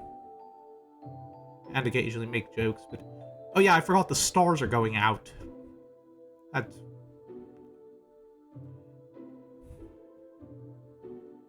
It just... Heartless calls a heat death of the universe.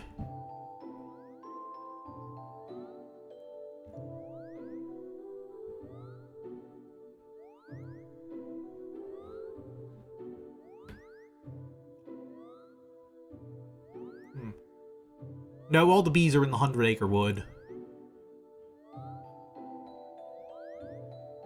Oh dear, what could this mean?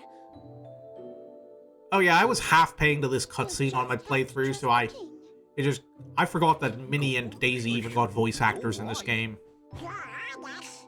Don't worry. We'll find the kid and Thank you. Both of you. Can you take care of them? Of course. You be careful now, both of you. Oh, and to chronicle your travels, he will accompany you. Over here! Cricket's the name. Jiminy Cricket at your service. Look at the uppity little bastard. Shows up in a bunch of Any Wish on a Star advertisements. Now he thinks he's one of the main cast, like these guys.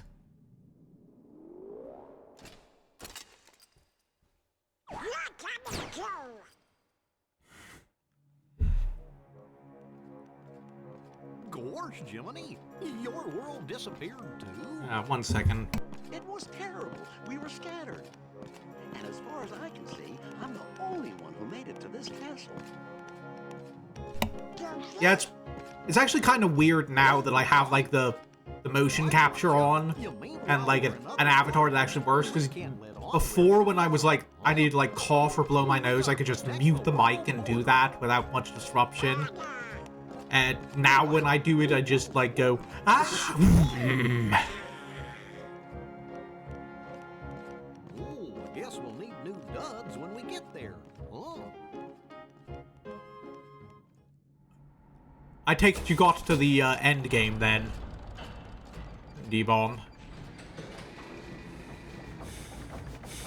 Welcome back.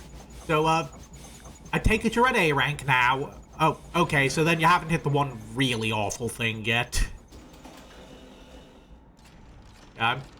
Okay, let's see. I know you're past Corbeau, so I'm gonna say you're... at Jacinth right now. That's my guess if you're complaining about Urbane again.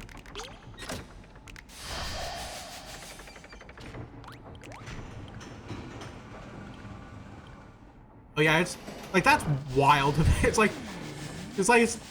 didn't even really, like, I know they said it was like in super small print, but like the way the Rust Syndicate was talking about it was like, yeah, no, we didn't even try to hide it. This was like clearly stated in the terms. Like, we told you this up front. Like, you're also, just even aside from that, what do you mean you borrowed $100,000 to make a TikTok? Oh yes, I love Jacinth. She is my favorite character in the entire game. She is wonderful, she's beautiful, she's hilarious, she steals every scene she's in. Her theme is like is the best song in a game that already has a ton of great themes. I love every part of her. Also, fairy type rep.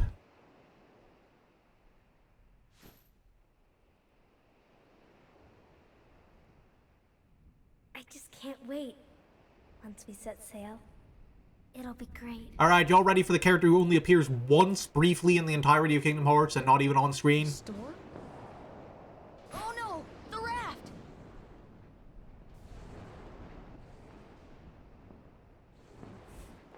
Sora! Dinner's ready! Come on down!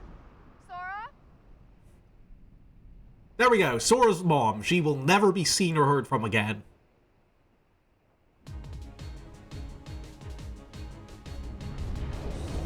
Oh, really? I don't really know much. I don't know a lot of, like, actors or voice actors. I'm bad at recognizing people. And Kyrie's.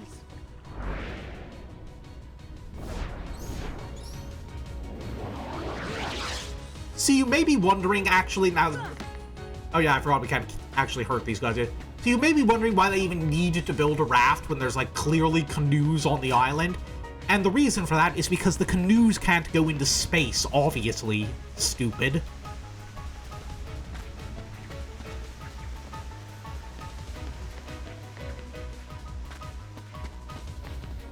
Huh. I wouldn't know. I never watched either of those shows. Where's Kyrie? I thought she was with you. The door. Oh wait, no, I watched a bit of some of them, I think. The door is open, Sora.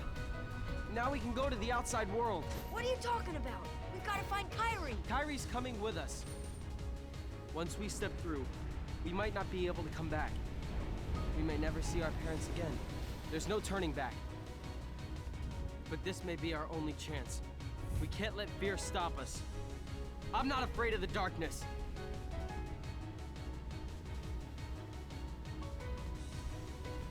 Riku. And there's the darkness.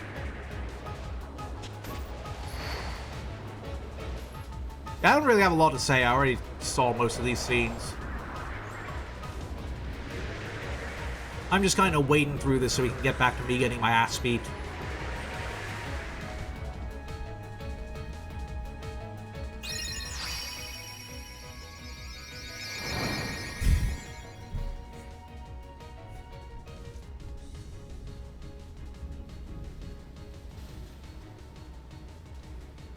Keyblade.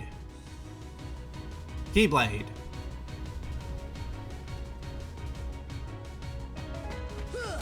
There was a point to that, probably. Like, I know it seems weird now, but trust me when we get to, like, Kingdom Hearts 0.737, Fragmentary Butt Crack, Final Mix, Recoded, it's actually going to be majorly important to the plot that some random voice said Keyblade twice. Like, if they said Keyblade once, the entire lore of the series would not work.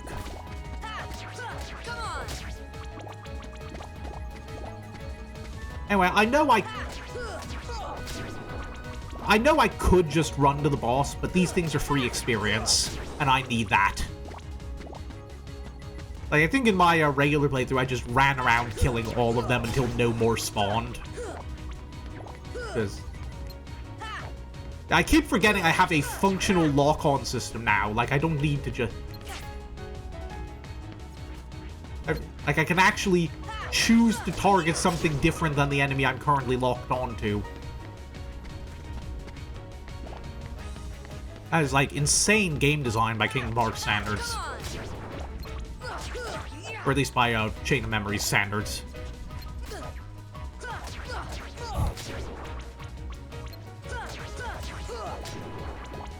Yeah. Shadows are basically free experience. They just drop tons of health in there very easily. You know, I have a surprisingly limited repertoire of, kids' cartoons from when I was growing up because my parents were, like, super overprotective and, like, would not let us watch anything that they had not personally approved. So, there were some, we got a couple good ones. I'm not gonna say they just locked out everything, but, like, basically, like, 99% of what was on Cartoon Network or Nickelodeon back in the day, I was not allowed to watch.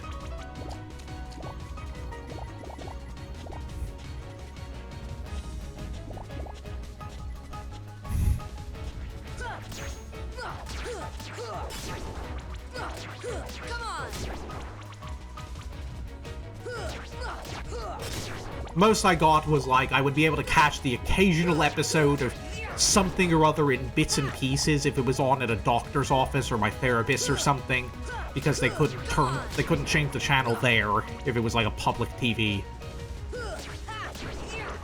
Yeah, I remember when I was, like, doing my, Pokédex completion stuff for ZA, I, like, saw it was raining and immediately... I was like, ooh, this is not gonna happen again for ages, and just immediately raced to just dump experience candies into the, Goomy that I picked up a while ago. I should go back and finish the DLC at some point. I didn't get super far.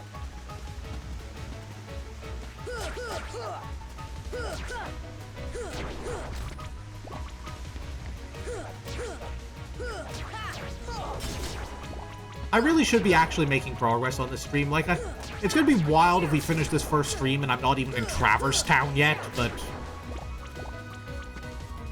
experience! I need it, and it's tasty and good, and keeps me from dying to Darkside again. But yeah, you can see why these things are a pain in the butt of, you know, recon. Because, like, here, when they sink into the ground, it's just, okay, I missed one, I'll attack the other guy while I wait for that one to resurface. I'm already, mashing attack anyway. In Recom, it's like, oh, I missed one, there goes a whole ass card. It's like, it's a little less annoying in Riku mode, because there you're just mashing attack most of the time anyway, but... Yeah, I want to make sure we save before we go in there. Just in case. Yeah, in Sora, it's just like, you have a... Sora, like, pretty much the one thing that Riku has over Sora in terms of, like, his mode being even slightly more tolerable compared to all the things they ruined in that one is that, like, Riku doesn't have a reload counter. He just hits the reload button and all his cards come back. So, with Sora, you're working with a lot more limited arsenal, limited number of cards than Riku. But again, I'll have plenty of time to complain about that when we eventually get there, which is going to happen a lot later than it would be if I wasn't just killing a bunch of Heartless instead of going to the save point.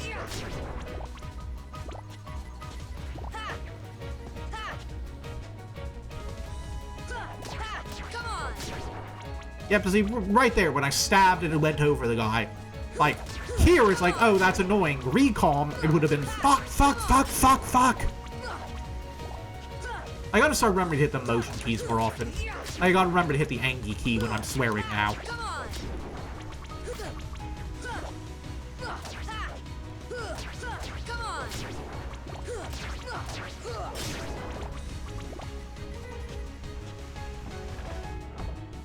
Okay, save point, here we go. Let's put this to good use.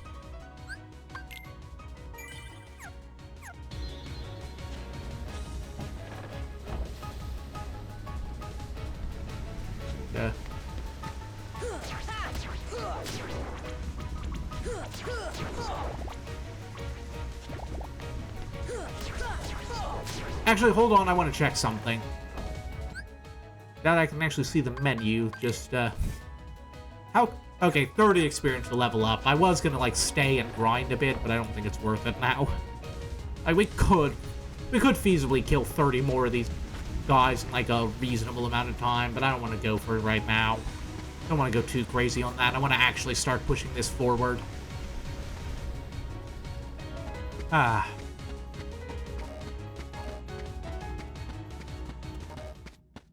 Okay. And now we cutscene. Sora.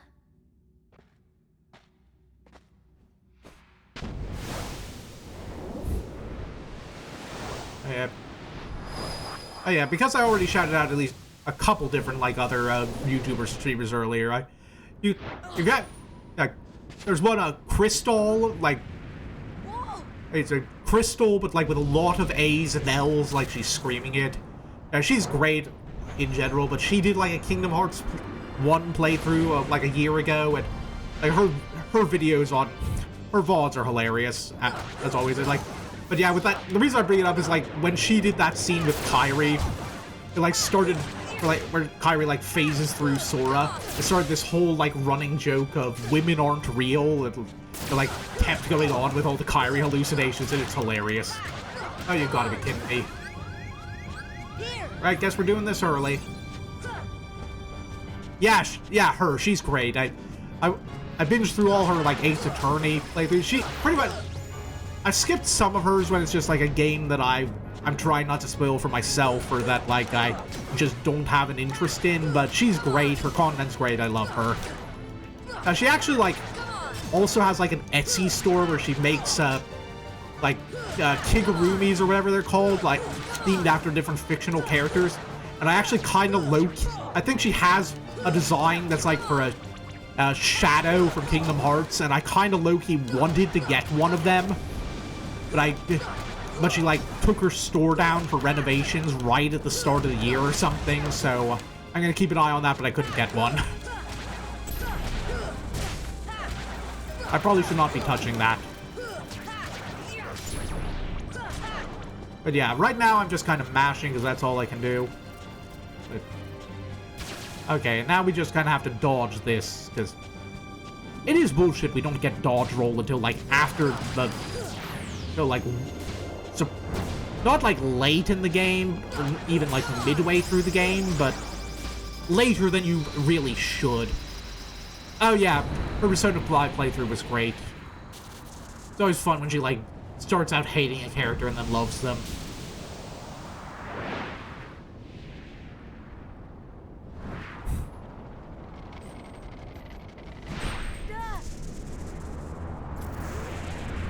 Vroom. Whoosh. Into the dark. Oh? Oh? Look! A star's going out! Come on, let's hurry.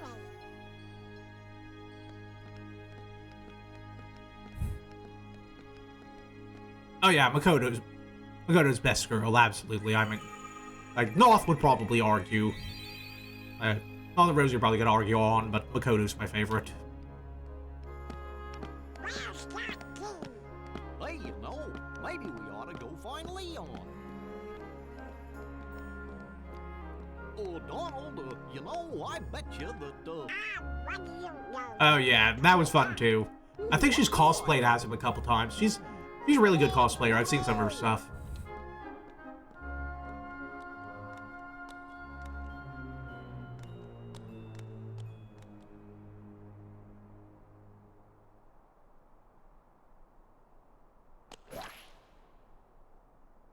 Dog. Bleh. Don't like dogs. I know it's Pluto, but like, yeah. This isn't a dream. If a dog jumped up on me like that, to the moon, immediately, like, either I would jump there or I would punch it there. Oh boy. Do you know Like, just, where we are? like, I know I kind of play up the, Hey. I exaggerate the hatred of dogs for comedic effect sometimes, but just, like, no joke, like, the Pluto jumped up on him and I, like, jolted back, like, just reflexively, like that. I felt that impact and I did not like it. Anyway, whole new world. No, wait, that one comes later. Oh, I can't even break the barrels here. Weak. Wow, well, after playing Recom, it's so weird seeing actual people around, like environments feeling full and colorful and lived in and not just tedious randomized slop. Anyway, Isekai'd.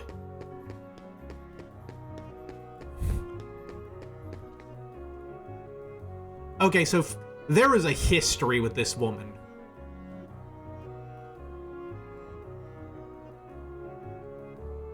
Like, so basically, I don't know if you know this, but there's a Kingdom Hearts manga adaptation. I think I actually read a couple volumes of it when I was a kid, because they had it in my, like, school library, but it started at volume 2, ours did. So, I didn't get to read a lot of it.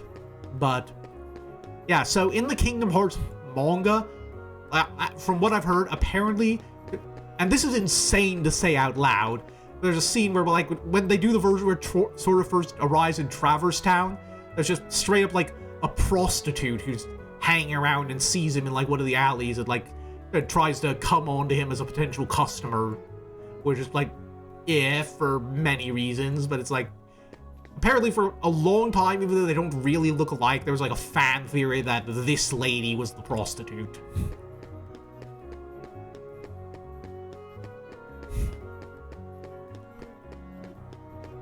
It's like, so, there's your, debatably fun fact for today. What? Also, Recom has trained me to attack lampposts, and I'm going to need to not do that anymore. Is the item shop open yet? Can I actually get in here? Okay, good, I can. And not really anything worth buying or selling yet, because I didn't get the pretty stone from the race, but...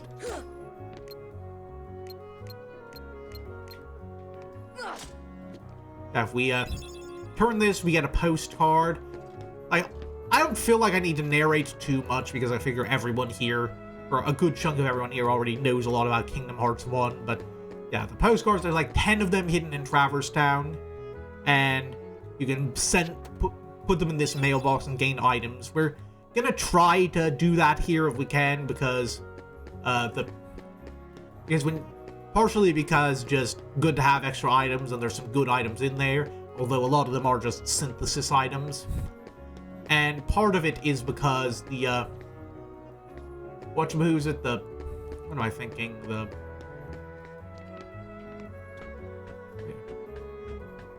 am I thinking about?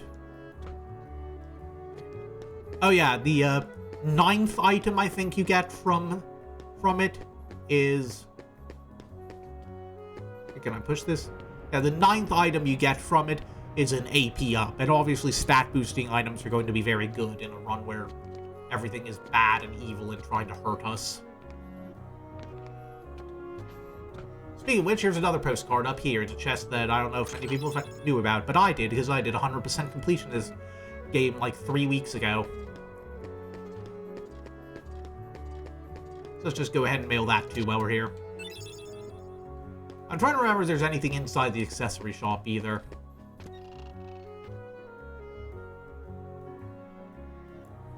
Yeah, not really much we can do yet, just a save point. We got a Final Fantasy VII Sid. I need to specify which one. You know how Final Fantasy is with their Sids? Like, they even gave us 2 in 16. Like, the Sid died, and they were like, well, we can't have a Final Fantasy game without a Sid, so you there, you're a Sid now. You were close when he kicked it. It's like Santa Claus rules. Tim Allen Santa Claus, I mean.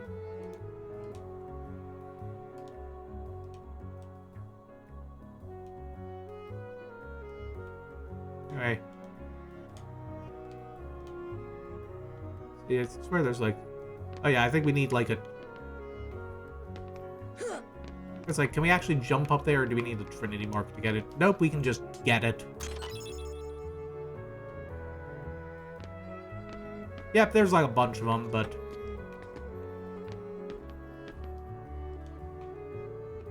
I can probably light that once I get fire. There's probably something in there, I just forget what.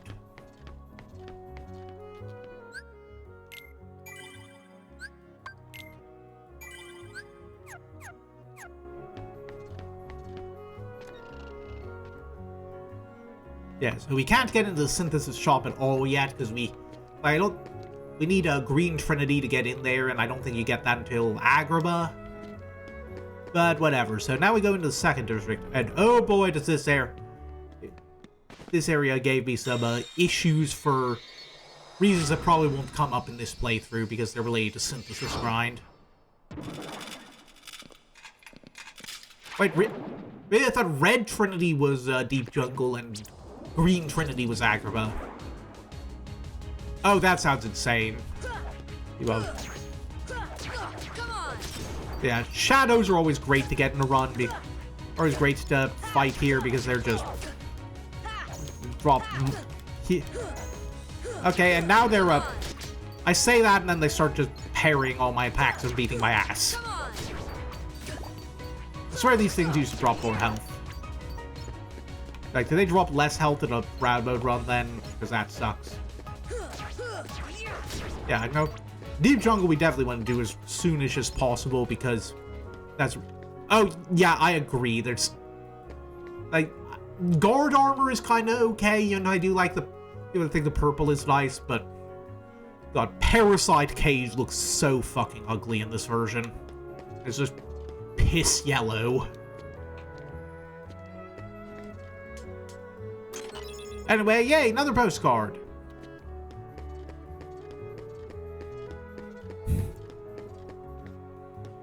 So, I will say, I'm going to attempt to beat Leon in this run. Based on track record, I am probably not beating Leon this run. This has not been going well.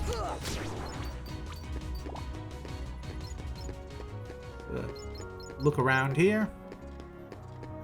See if we can actually get to any of the places yet. Up.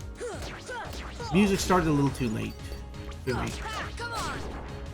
Yeah, this is one of those games where, like, I feel like the early game can actually be a fair bit harder than the late game. It's just... That's especially true in Recon, but here, too, it's like, you just don't have as many resources or things to work with as you do in the late game. Ah, darn, I was hoping I could make that.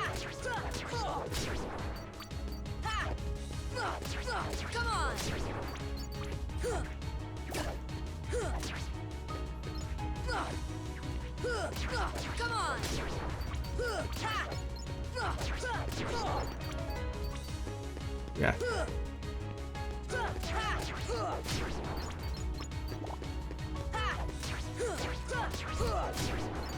Yeah, so, how much level grinding I do, I think, is gonna have to be something I think... Oh, yeah, sorry, I forgot to change the category when I had it set to that because the game was supposed to be a surprise, but give me a second. Thank you for letting me know, Noth.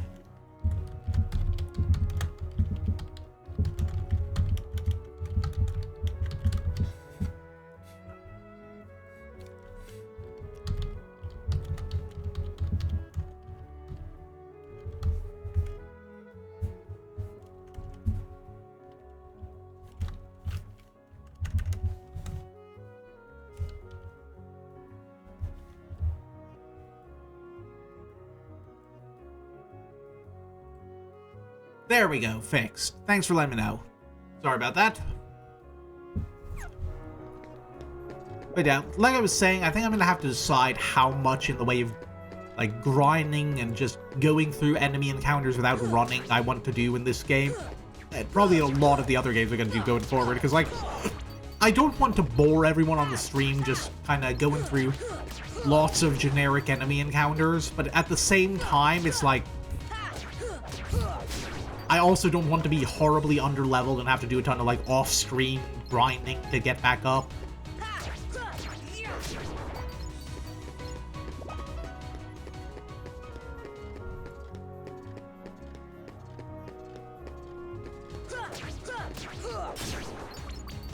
That was a good combo finisher. I got both of them that. But yeah, so this part of the game, your task is just go in. I think you have to kill like 5 Heartless, and then you go back and it triggers the Leon fight. Come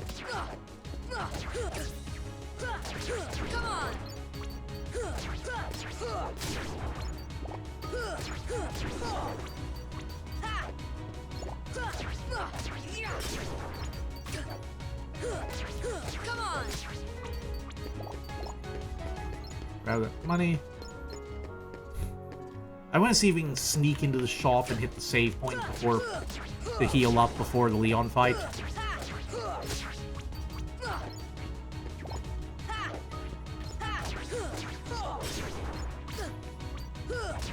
Come on.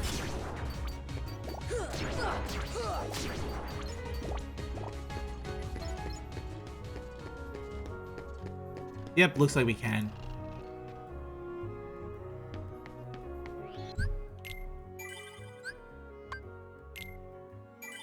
Oh, forgot about that. Like I said, I remember most of it because I just played this game like a month ago, but some of the little details slipped out of my head. They'll come at you out of nowhere, Who are you? and they'll keep on coming at you, as long as you continue to wield the Keyblade. But why? Why would it choose a kid like you? Hey, what's that supposed to mean? Never mind. Now, let's see that Keyblade. What? There's no way you're getting this. Beep beep. Alright, then have it your way. Wait, hold on, is that a sword with a gun? You know that's really impractical, right?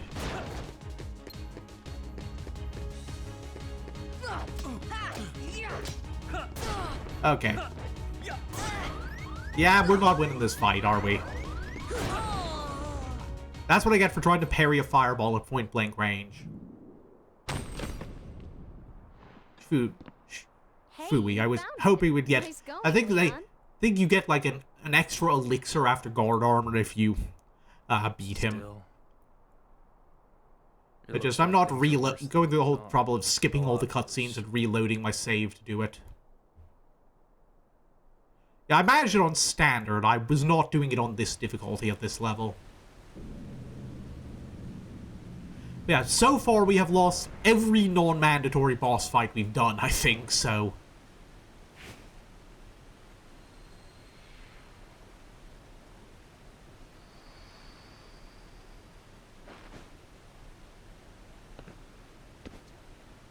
So, so honestly, I think we got the bum deal here, because, like, Sora gets isekai'd and gets Donald Duck and Goofy. Riku gets isekai'd and gets an evil MILF.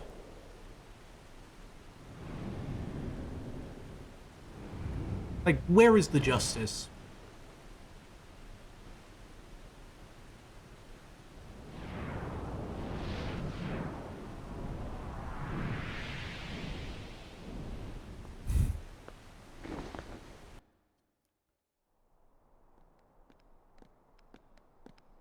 Gosh, there's nobody here. Sure is spooky. I wonder at what point during this playthrough I should start making the jokes about Donald Duck being the canonically strongest mage in Final Fantasy. Did the king send you?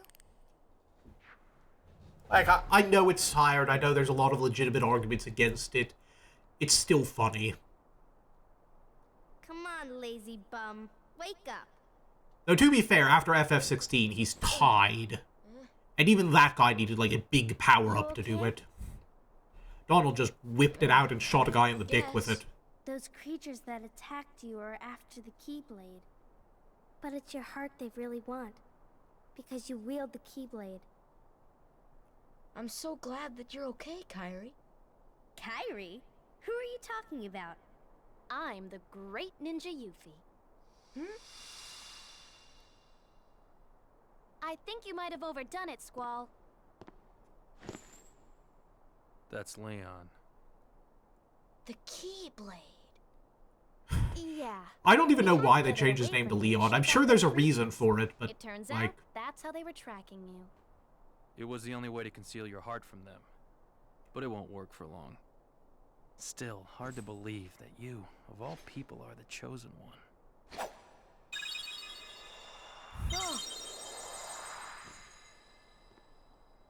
Well, I suppose beggars can't be choosers. Why don't you start making sense? What's going on here? The story's got a little sass in him. Okay. You know there are many other worlds out there, besides your castle in this town, right? Yeah, that makes sense. They're supposed to be I'm, like, not talking from an in-universe standpoint. I'm talking from, like, an out-of-universe wise standpoint. Like, in terms of, like, writing decisions, why did they change his name? Everything changed. Like, I don't get it. The Heartless? It's like, it's just him. It's not like a 4Kids thing where, like, they changed everyone's names because they thought they were too foreign or something. In people's hearts. That's what attracts It's just, them. And like, there is darkness within every heart. Hey, have you heard of someone named Ansem? And Sam? He was studying the Heartless. He recorded all of his findings in a very detailed report. Gosh, can we see it? Its pages are scattered everywhere. Scattered. Too many worlds. Oh, then maybe the king went to find them. Yes, those were my thoughts exactly. We've got to find him quick. Red. First we need the key. That's right. The Keyblade. So, this is the key. Exactly. The Heartless have great fear of the Keyblade. That's why they'll keep coming after you, no matter what. Well, actually, her name is Eris with an S. The Keyblade chooses its master, and it chose you. So, tough luck. How did all this happen? I remember being in my room. Wait a minute. What happened to my home? My island? Riku! Kairi! You know what? I really don't know. I feel like Kingdom Hearts is one of those games where you can't call yourself a fan if you don't... Like, a fake Kingdom Hearts fan is someone who says, this story is brilliant and perfect and makes total sense. A real Kingdom Hearts fan who is someone who says, this story is fucking stupid and I love it. Yeah, just Sora's mom is never mentioned or seen ever again, to the best of my knowledge. What do you mean looks like it's locked? I have a giant... Like, have they not given me the tutorial yet? Okay, there we go. I have to talk to her to... I have to talk to Yuffie so she can tell me I can use my key to unlock things. Yes, I know, Shiro, I was joking, because I was making a joke about, like, different name translations. Also, I forget. Yeah, I think you can actually, like, hit this clock a bunch of times and it makes the chest appear.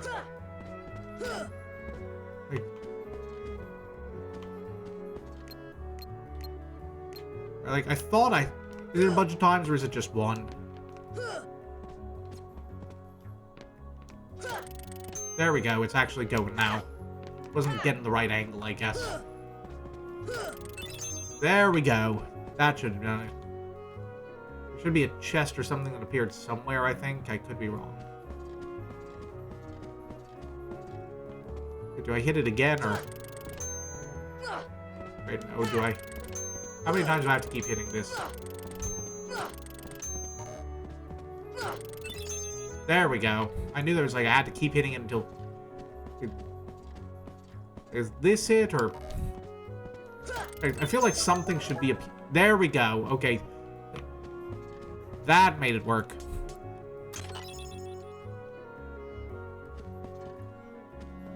Alright, did I save? I should save. I haven't saved in a while. I should save again. Okay, now what? I'm ready to fight for my life. I am 10 years old and I do not fear death or God. Yuffie, go! Yuffie! And Donald is Pancake. Zetaflare that, bitch.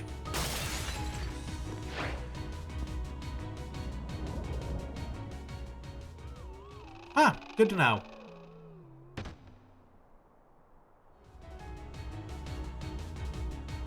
I am going to bother with the small fry because the small fry drop experience points. God, I hope I unlock magic soon so I can stop sucking. Like, I know there's...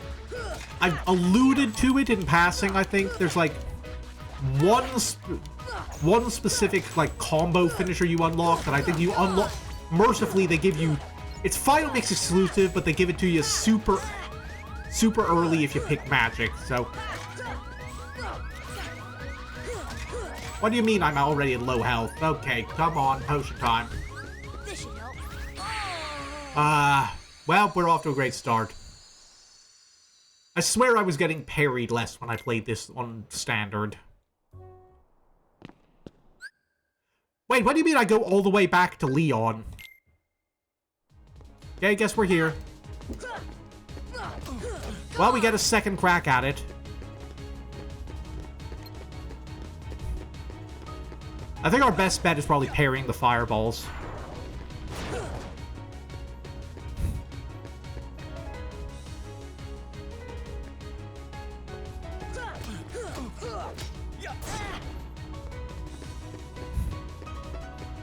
Then we hit him twice and then we run if we're up close.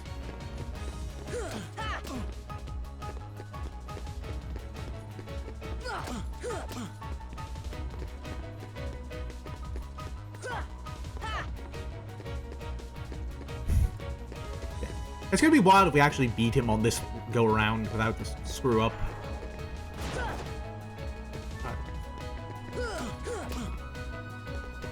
Yeah, actually doing it this way is super easy.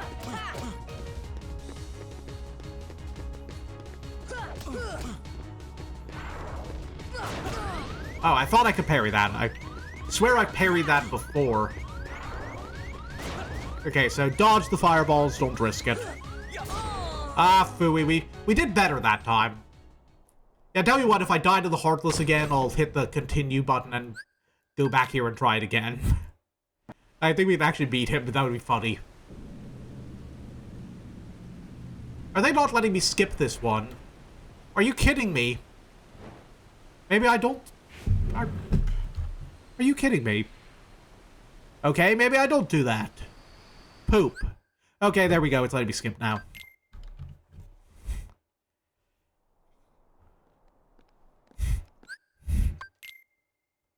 Oh, what do you mean we have to skip every individual cutscene? I need to hit the Angie button again.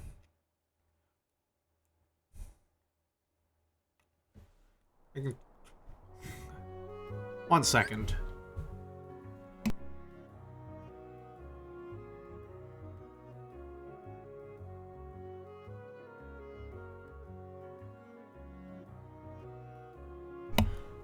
Oh, it's getting late enough into the stream that I need to start actually keeping an eye on the time, huh?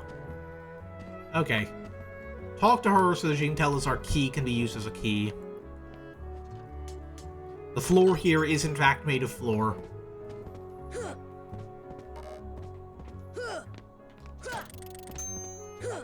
Oh, I've got them keyed to, like, some of the number keys. 1, 2, 3, 4, just because that's where the person who rigged the model for me put them.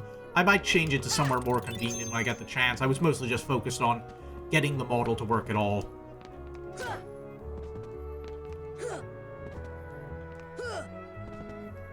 Why can't I hit you?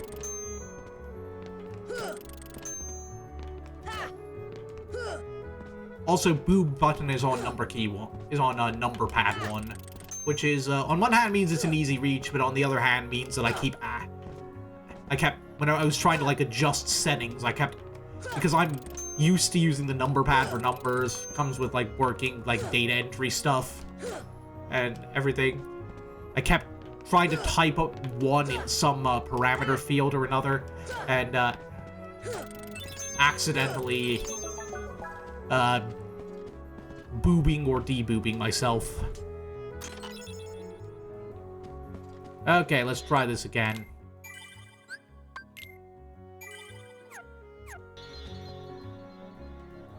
Okay, so I gotta talk to him first, right? I can't just leave.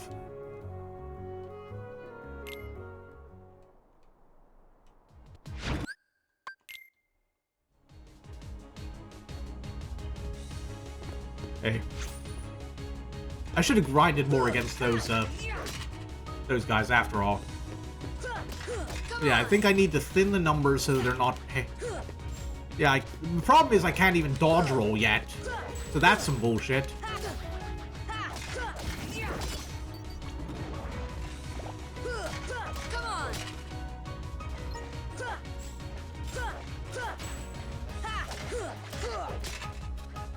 So yeah, I think I need to play a little smarter this time. I need to keep them separated. Da da da da da da da da da da da. Yeah, I said it before the song came to mind.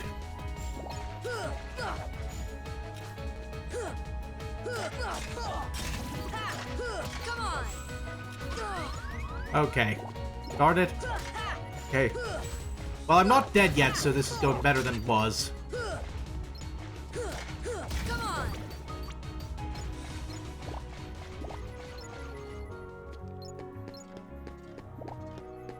Grab every bit of health I can. Okay. And just make sure I've got my potions equipped. I will say one little design quibble I have with with one is the item menu.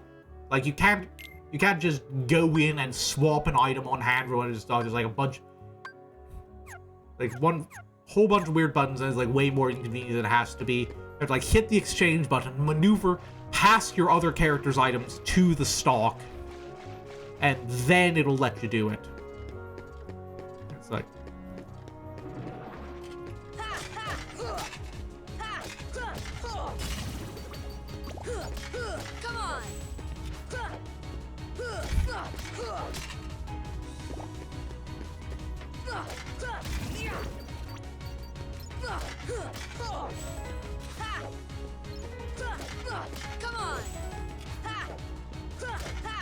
Yeah, so as long as I can, like, isolate them from each other, it seems to actually work pretty well. Okay, so back here is the Dalmatians' house, where we will be going on a couple occasions. Because, as mentioned, I will be, against my, despite my dislike of dogs, I will be going through and saving all the puppies. Because I do not like dogs, but I do like dogs who give me overpowered spells. Well, okay, I tolerate dogs who give me overpowered spells.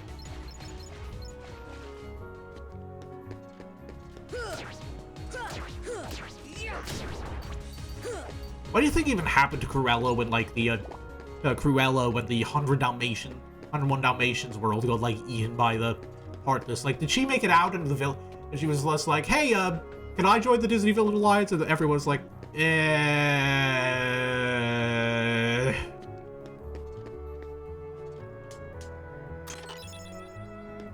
Okay. Oh. God, do you think live-action Cruella exists in the Kingdom Hearts verse? Like, is she like an entirely separate world, or is there like that world out there somewhere? Like, imagine if like we get Kingdom Hearts 4 and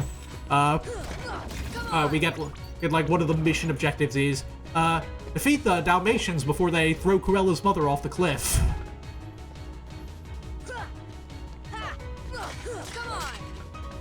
Yeah, honestly, I'm like, I could see her being like surrounded by shadows, and the shadows go like, do we really want her? And just, yeah, like there's, like we're after hearts. There's nothing here. Like it's the same reason we left. The same reason insert CEO of. It's the same reason insert CEO of Disney of your choice here is safe. Like, I was going to name one, and I was like, oh god, it could just be any of them.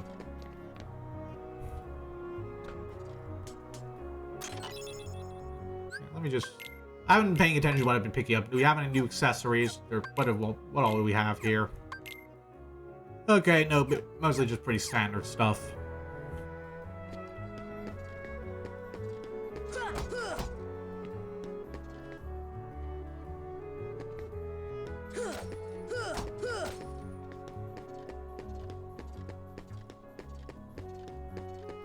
Okay, where am I even going again? I swear there's a... Yeah, here's the door to the second district.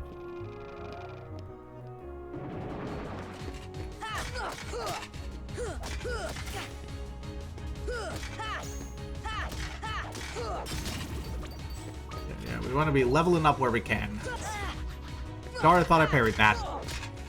I think we need to set up a darn it, I thought I parried that counter. Right next to the death counter, which... Yeah, I need to set up a death counter for this playthrough. I'm just gonna have... I don't have it set up this time, so I'm just gonna have to memorize how many times I've died, which...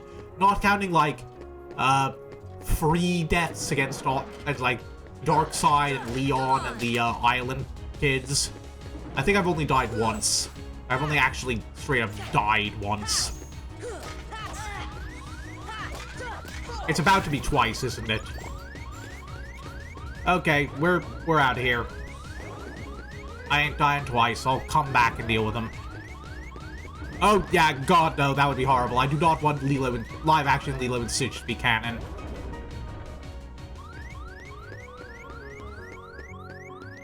It's like...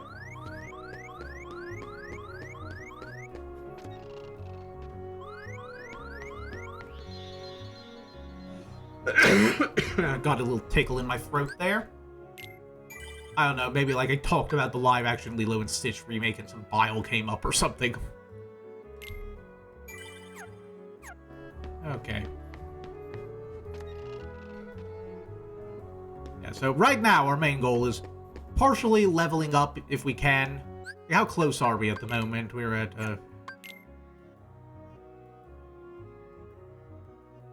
Oh, I think we...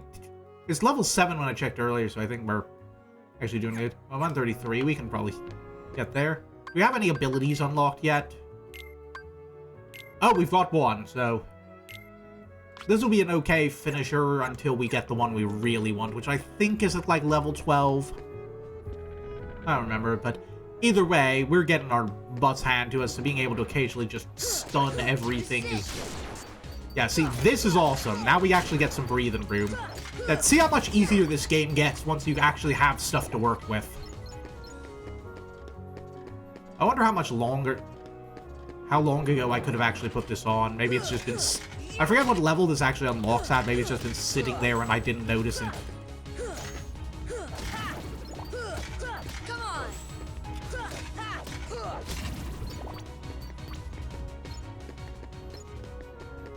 I'm trying to think what would be like objectively the dumbest Disney property to get like a to get a world in Kingdom Hearts 4. Like, and I mean like I'm thinking like mainstream Disney. Like I know everyone jokes about them putting in like a Marvel world or a Star Wars world or something else that they own the rights to. Oh no, I said funniest, not Yeah, that is a different kind of awful. I was thinking like, haha, this world is so like, this is an IP so silly and obscure and weird to put in Kingdom Hearts that no one cares about it, not this one is going to get us picketed. Like, honestly, part of it one of the things that sucks about that is that, like, oh yeah, Home on the Range, that's like a good choice for what I was looking for, but like one of the things that sucks is like Zippity Doo Dah is a banger fucking song, and I still sing it to myself sometimes because it was on a bunch of like the sing-along DVDs sing-along VHSs I had when I was super young, like way, way back in the day when Disney occasionally acknowledged it existed. Now, I'll be honest, it took me way too long to figure out why everyone was so mad about Song of the South, because my sole exposure to it was through, like, the animated segments that showed up in, like, the like I said, the sing-along videos and storybooks and stuff. So I was like, yeah, I guess they've got, like, kind of really strong accents, and, like, the Tar Baby, there's probably some issues there, but I can see what that looks like. But comparatively, I don't think this is that bad. And then I found out, like, a while ago about, like, oh no, a whole other half of the movie is live action, and guess what that's about? And I was like, how did they make this? Like, yeah, no, I get why this was getting protested for being too racist in, like, the fucking 50s. Or whenever it came out. Like, I think it was before the 50s even. I don't remember exactly when.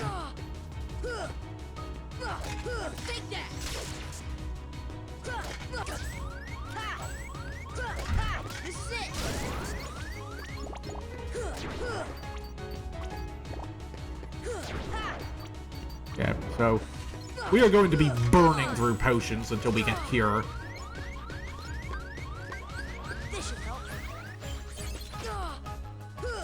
See, that's gonna...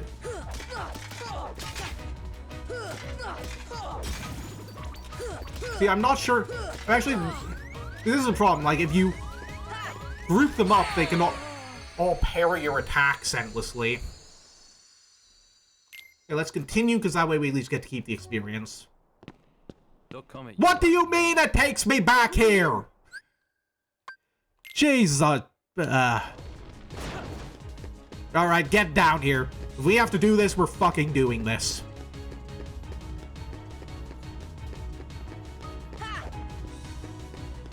Okay, so we stay at range until he gets invasion and jumps in, then hit him twice, then run.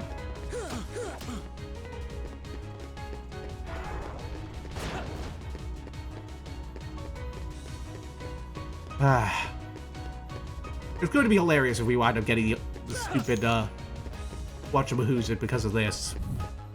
Because I keep fucking dying. That was an arrow.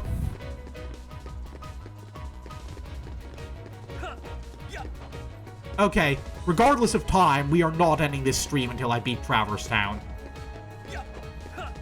Okay, so I need to stay at range and get him to jump in. Stop taking swipes at me.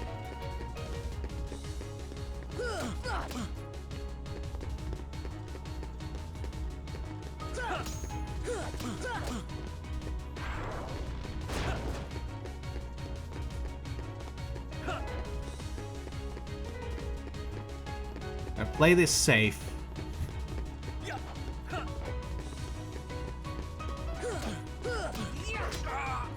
Oh, did not mean to hit the combo finisher, but I'm glad I did because he didn't retaliate.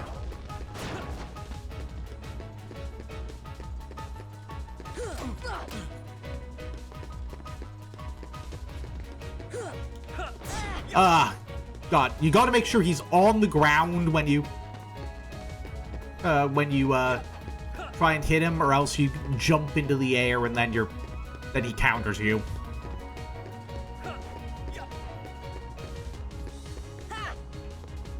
Oh, thank God. Yeah. Okay, that was arrow. We're whittling him down. Why do I keep jumping into the air when I hit him?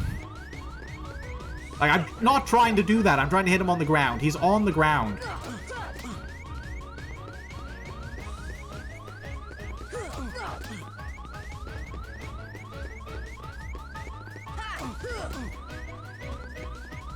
Okay, I'm getting better at this. I just gotta wait a little longer.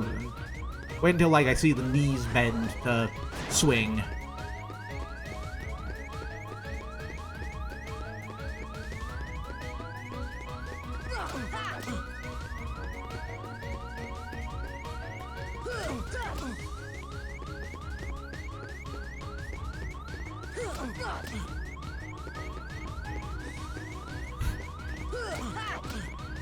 Yeah, I think we can make this work. I think we can salvage this. Yeah, not that one. He hit the lamppost and we wouldn't have gotten the opening. Yeah, if he's swinging, we're too close.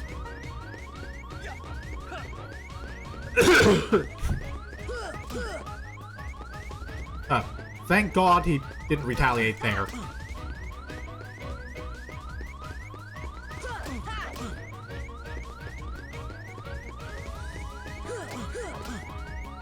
Yeah, I think it's gonna take a while, but it's... Oh, thank God he didn't swing there. That's doable. We can manage this. We did it! We actually got him this time! Hell yeah! And then Sora gets cutscene unconscious. Anyway, death counts at 2. Gotta keep that in mind for when I add the counter. Oh, you're slipping, Leon.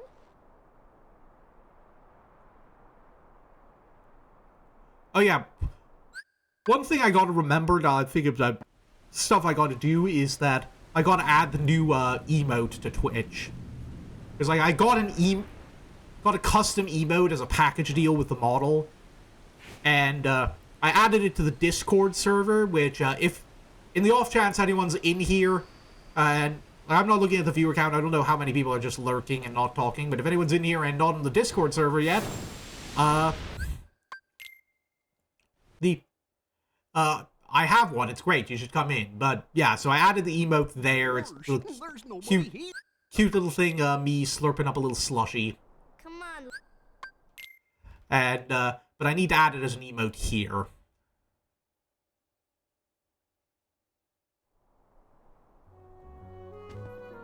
Okay, let's do this one more time.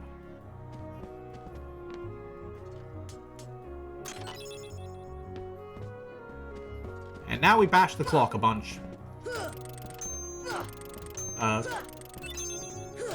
Insert horrible pun about beating the clock here.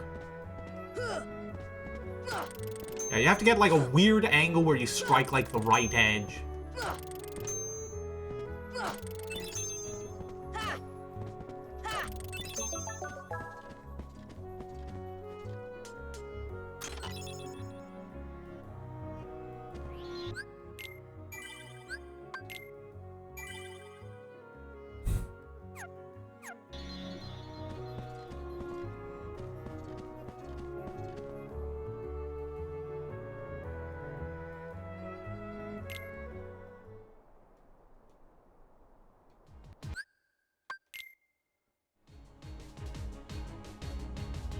Okay, so hopefully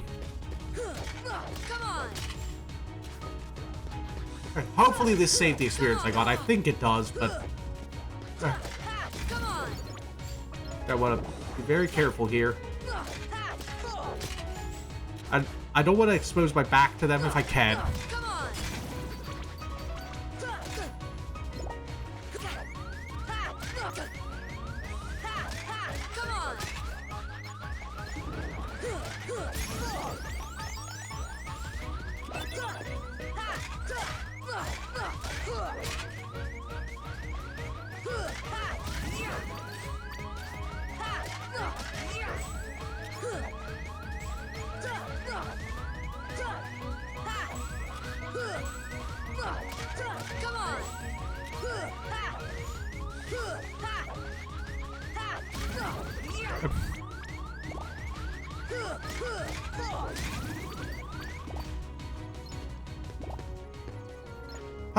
That actually sounds kind of deep here. And yeah, let's be real, we all had like our dumb fanfics we wrote when we were young, even if it was just like in our heads making up a character while we were bashing action figures together.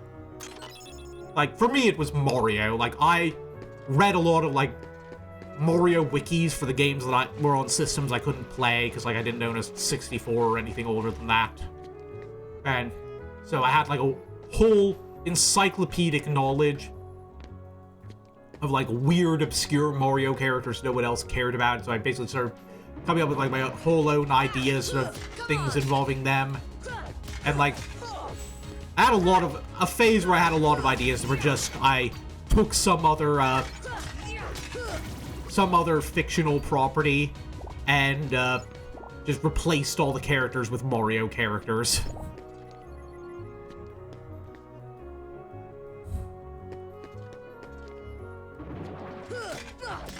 Yeah, that sounds about right, Rosie. I think I tried writing like a novelization of Mario 1 a couple times too, which is impressive because like I think that game somehow has less plot than any Sonic game.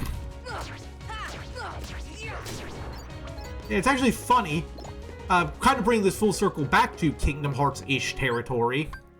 First off, let me just equip, and then, yeah, we're at level 8 already.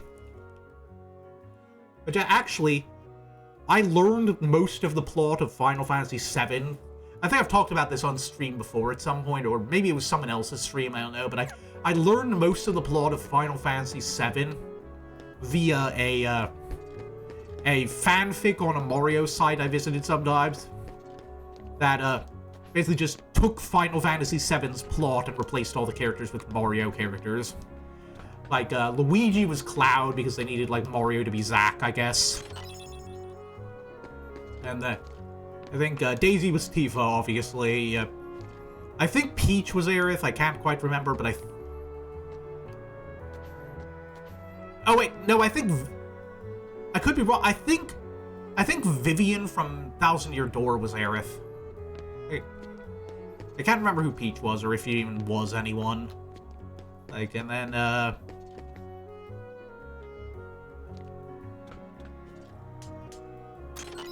like, I think Wario was Barret, and, like, Waluigi was Dyne. I'm trying to remember all this, it was so long ago. But, yep, I'll check it out when I'm off stream. Here, why am I just wandering around? I'm not paying attention. I'm talking about Mario characters as Final Fantasy characters in fanfic I read when I was 12. Yeah, I cannot disagree with that. They are both great characters. But I really love Vivian. Like, every Mario fan with any taste loves Vivian. Yeah, let's see. So, who else was there in terms of, like... I genuinely can't remember who Vincent was, or... I think actually... Wait, I think, what was her name? The Pink Bombette, or whatever her name was from Paper Mario. I think she was Yuffie. Yeah, and,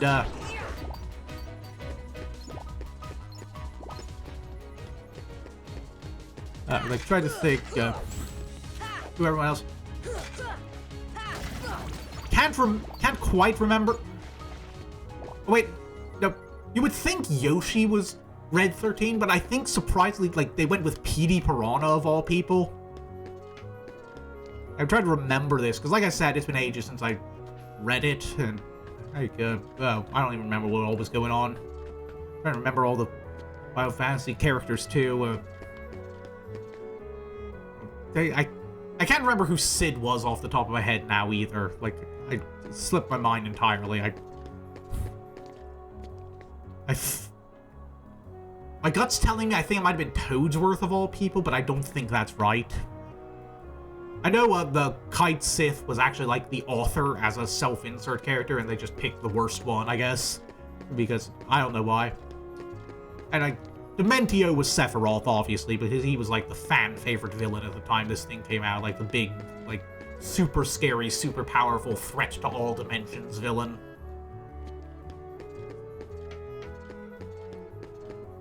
Also, I think Fawful was Hojo, which, yeah, that works. Like, different kinds of crazy, but still kind of works.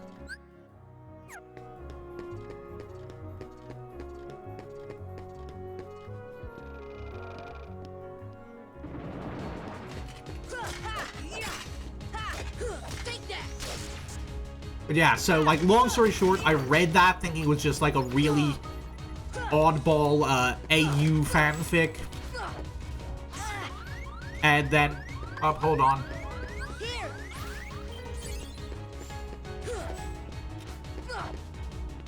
Yeah, I'm gonna be going through those, aren't I? Yep. But yeah, I read those thinking it was a, weird AU fanfic that just was totally original, and then I learned about Final Fantasy VII, like, years later, and I was like, wait a fucking minute.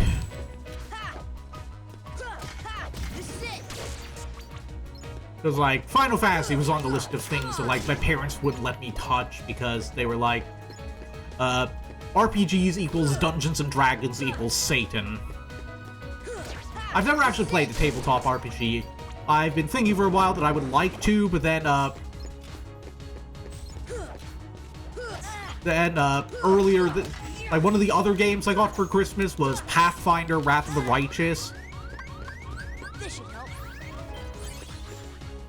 And, I played that for a bit, and then after playing that, I'm like, okay, lesson learned, I never, ever, ever want to play a tabletop RPG again, because these suck and I hate all the mechanics.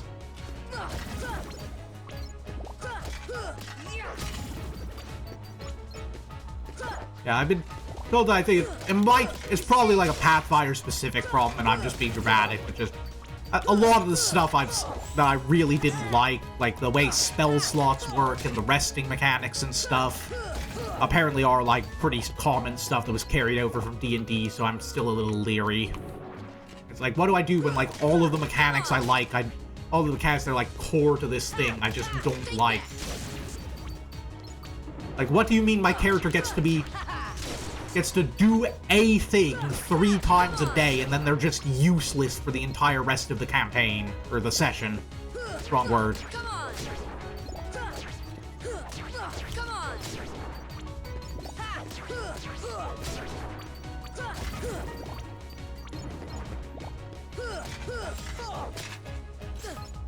Yeah, I think we need...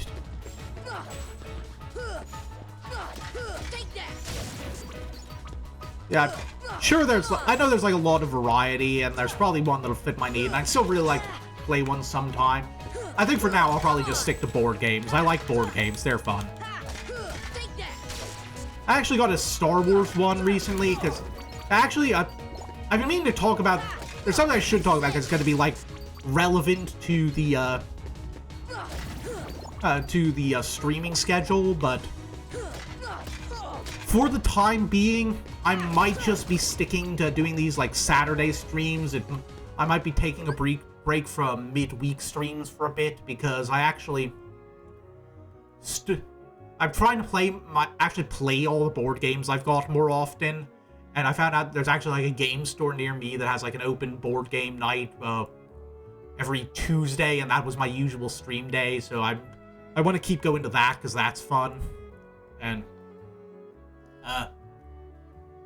where was it?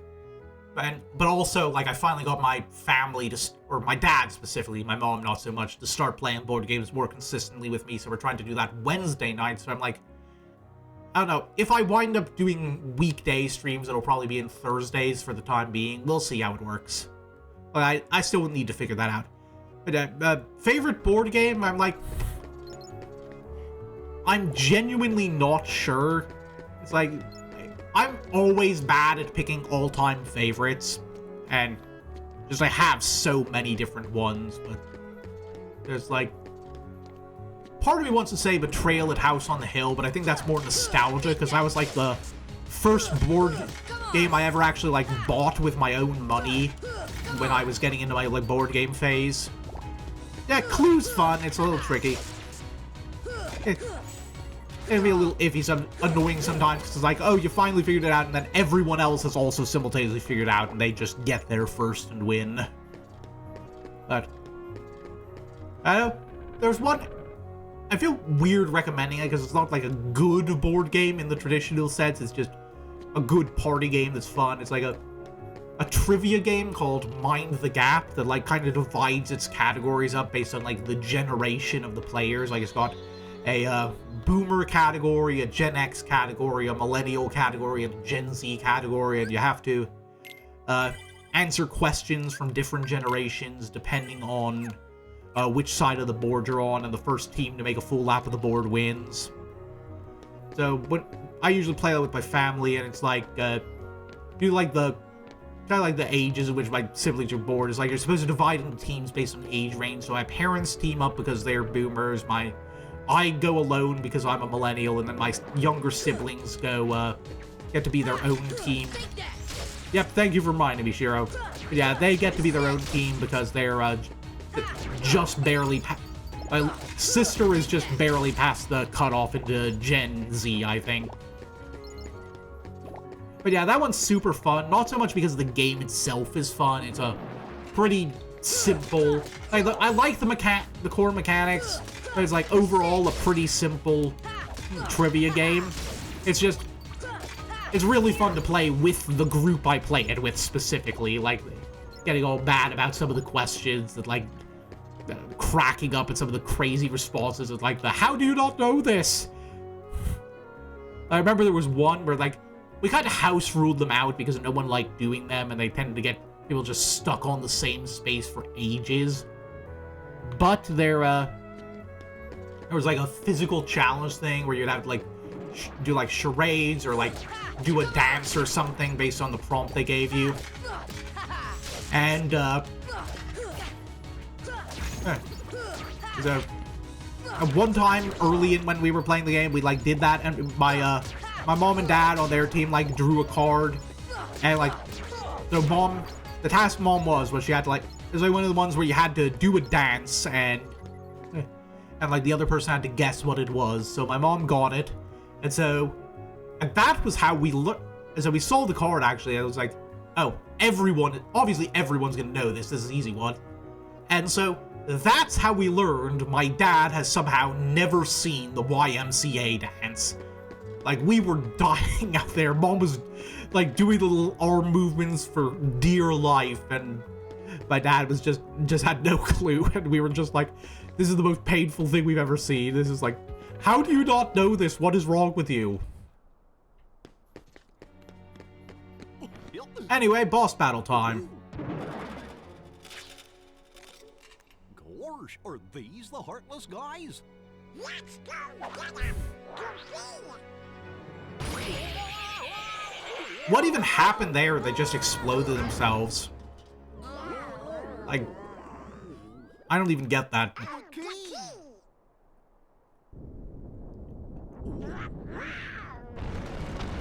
Anyway, boss time. Well, enemy time first, then boss time. Ah, true.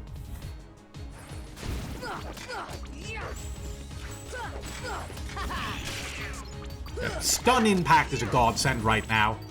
I'm hoping we get the really good one later, the Ripple Impact, but for now, Stun Impact is like...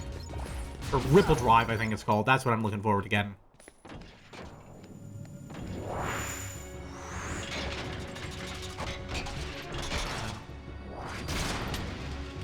Alright, guard armor time. I'm still kind of torn on whether this coloring is better or worse than the classic purple one. I don't really like how Final Mix recolors the boxes. Okay, so we're gonna need to be, like, play this actually, like, kind of smart.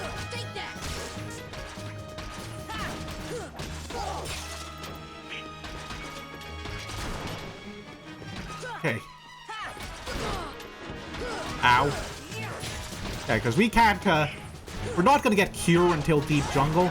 Ah, darn, I thought parrying that would help. I think I'm gonna destroy the feet first, because they're the most obnoxious. I think sometimes you want to go for the arms, because they do a lot of damage, but the feet are like... The stomping attack can be super hard, I think. Like, see what I mean? Like, I just don't want to be in the way of that until they're done.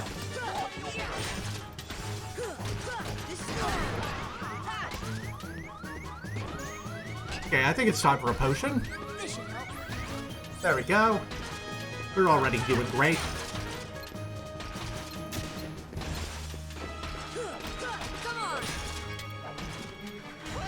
I'm still getting used to having a functional lock-on mechanic after all the recom. Okay, I'm gonna stay very far away while I wait for that all to come together.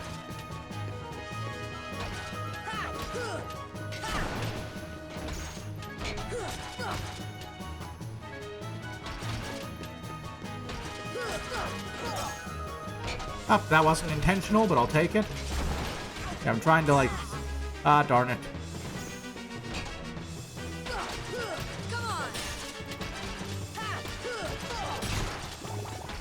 Oh yeah, I actually have a couple of the games. It's just I always started them and never got super far in them, and then just kind of dropped them and lost interest. Okay, we got 1 foot down. 1 foot in the grave, you could say.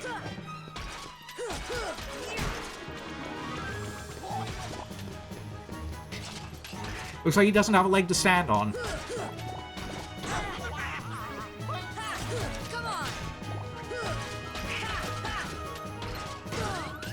Oh, there we go. That went poorly.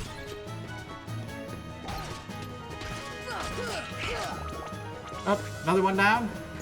Let's wait for that one to stop spinning.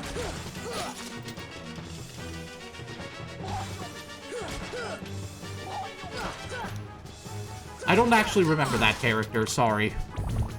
But that's neat to know. And now he does the crashy attack, I think. That sucks. Like, slams into the ground. Wait, no. Like a spinning attack, I think. Darn. Not really sure what to do about that beyond just... Oh, wow, that shreds you. I don't think this time it's going to send me all the way back to Leon. Let's put our hand on the hot stove one more time. Oh, thank God. That would have been hilarious if it did, though. Like, I would have ended stream there, I think, but I would have laughed so hard.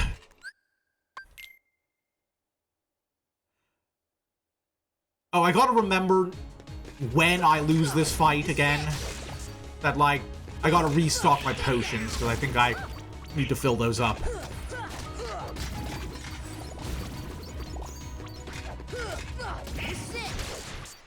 That went actually really smoothly.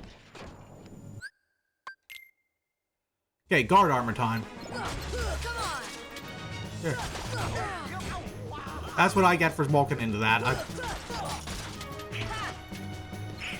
think I'm gonna get the arms first, just to make it easier to focus the legs. Oh, they just came out of nowhere. I'm now doing the spinny thing. I'd appreciate if they didn't do the spinny thing. I thought they were rearing up to punch. That's on me. I gotta look up how to turn Donald's healing on before I play much more of this. Like, I know you can adjust the AI to make him actually heal you properly. I just forget exactly what the best settings are. Got caught on a lamppost.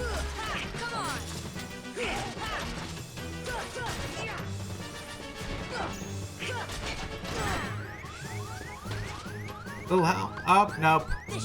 Okay, we're already out of potions this early. This is not good.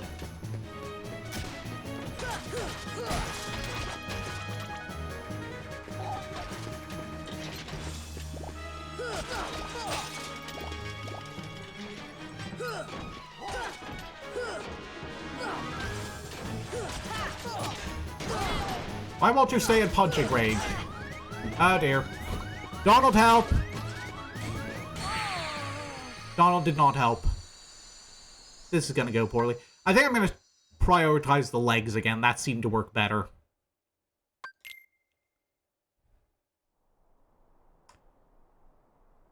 I'm not getting up from this chair until I kill this thing.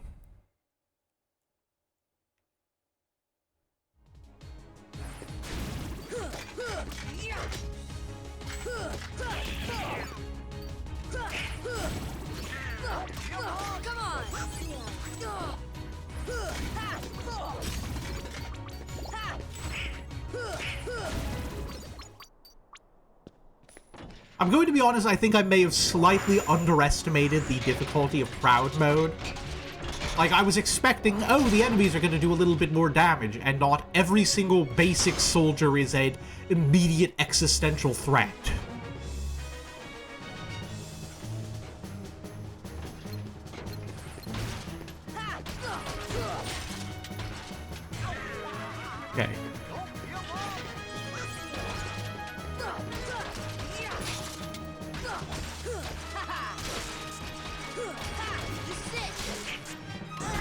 Ah, I thought I could stun them out of that.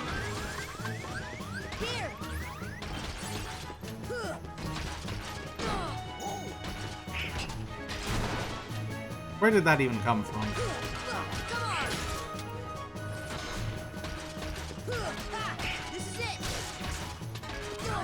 Ah, phooey.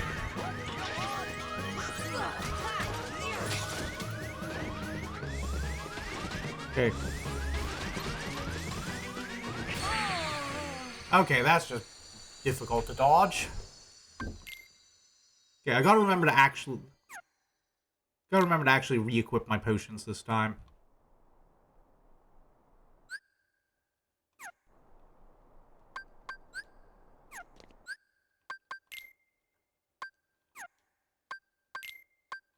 Okay. Trying to remember if there's anything else.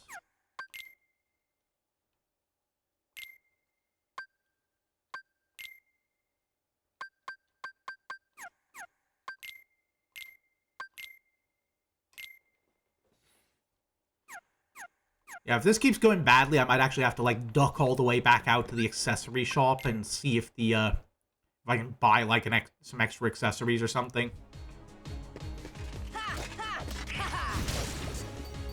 Always good when I get the, stun off.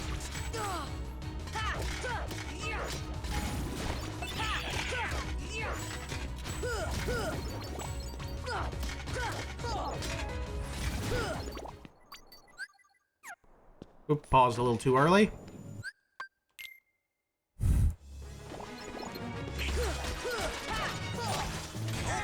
I gotta abandon the combo when he does that.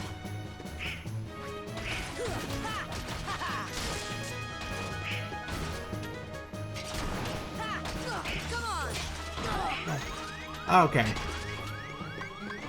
Donald, are you gonna... I can't act... The annoying bit is, like, I know I can adjust his AI to make him less awful. It just physically can't do it because you can't open the menu for him until you're out of battle and have him on your team. So I can't do it before the fight.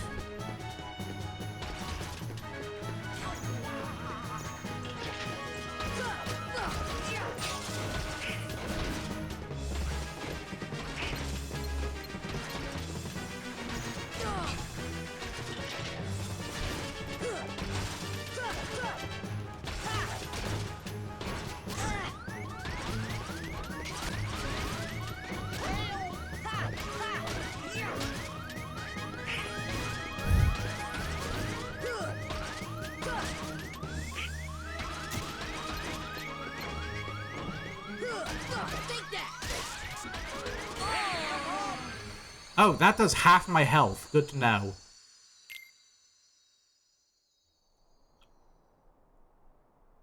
I do not care for Proud Mode. I don't know if you heard me mention this a couple times at the start of the stream, but I am bad at video games. But I have committed to doing this, and so now I shall. Oh, they tore through him.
Now the problem is, when you're like locked onto the boots, you can't see where the hands are, and when you're locked onto the hands, you can't see where the... Okay, where did that even come from? Everything hit me. Ow. I really don't want to end... Oh, god damn it, I loaded the save. All that experience gone. I'm mashing my buttons and I'm... There we go, right button. All the experience gone. Okay. Let's... Well, you know what? Let's take advantage of this. We can at least, since we're already here, let's see if we can get some accessories. Yeah, that's what I was thinking, Shiro. What do we got? Slightly raises defense, reduces fire damage, ice damage, raises defense. We can't afford any of these. Slightly raises AP. We've got nothing to equip with it.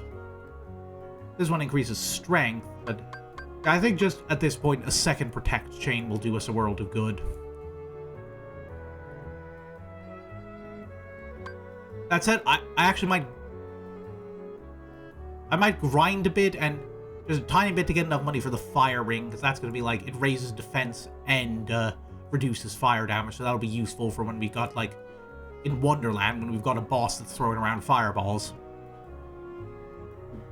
But, actually, much as I'd love to bash my head against this for a while and see if I figure it out, I think, unfortunately, I'm going to be ending the stream here and, like, reassessing some plans. Not in the sense of, like, canceling anything, but just figuring out a strategy for some of this, because I thought I could at least muddle through the early game until I get to the stuff I need, but doesn't look like it. So I'm going to need to better myself a bit. I'm going to just save here and figure some stuff out and come back to this fresh-faced on next Saturday instead of bashing my head against this for another hour and dragging the stream out. But regardless, thank you. Let me just, first off, go over to the chatting menu. Let me just thank you all so much for coming here and seeing the debut. It means a lot. Like I said, I don't think I'm going to do weekday streams for another week or two. I'm going to figure out what I want to do with that, so next stream will just be on Saturday again.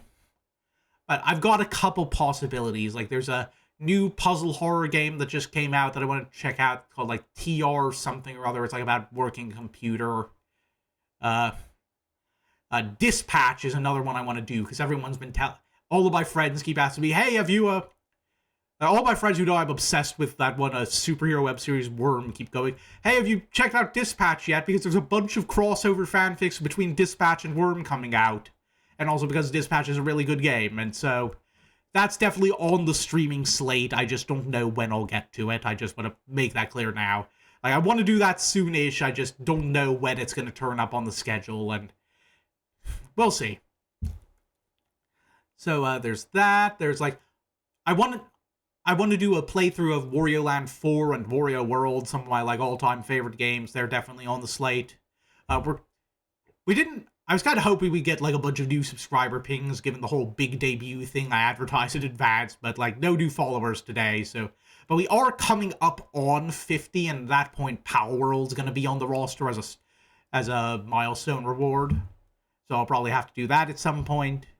And longer term, I'd need to do a lot of setup first, but one thing I love to do is, like, one of those archipelago randomizers.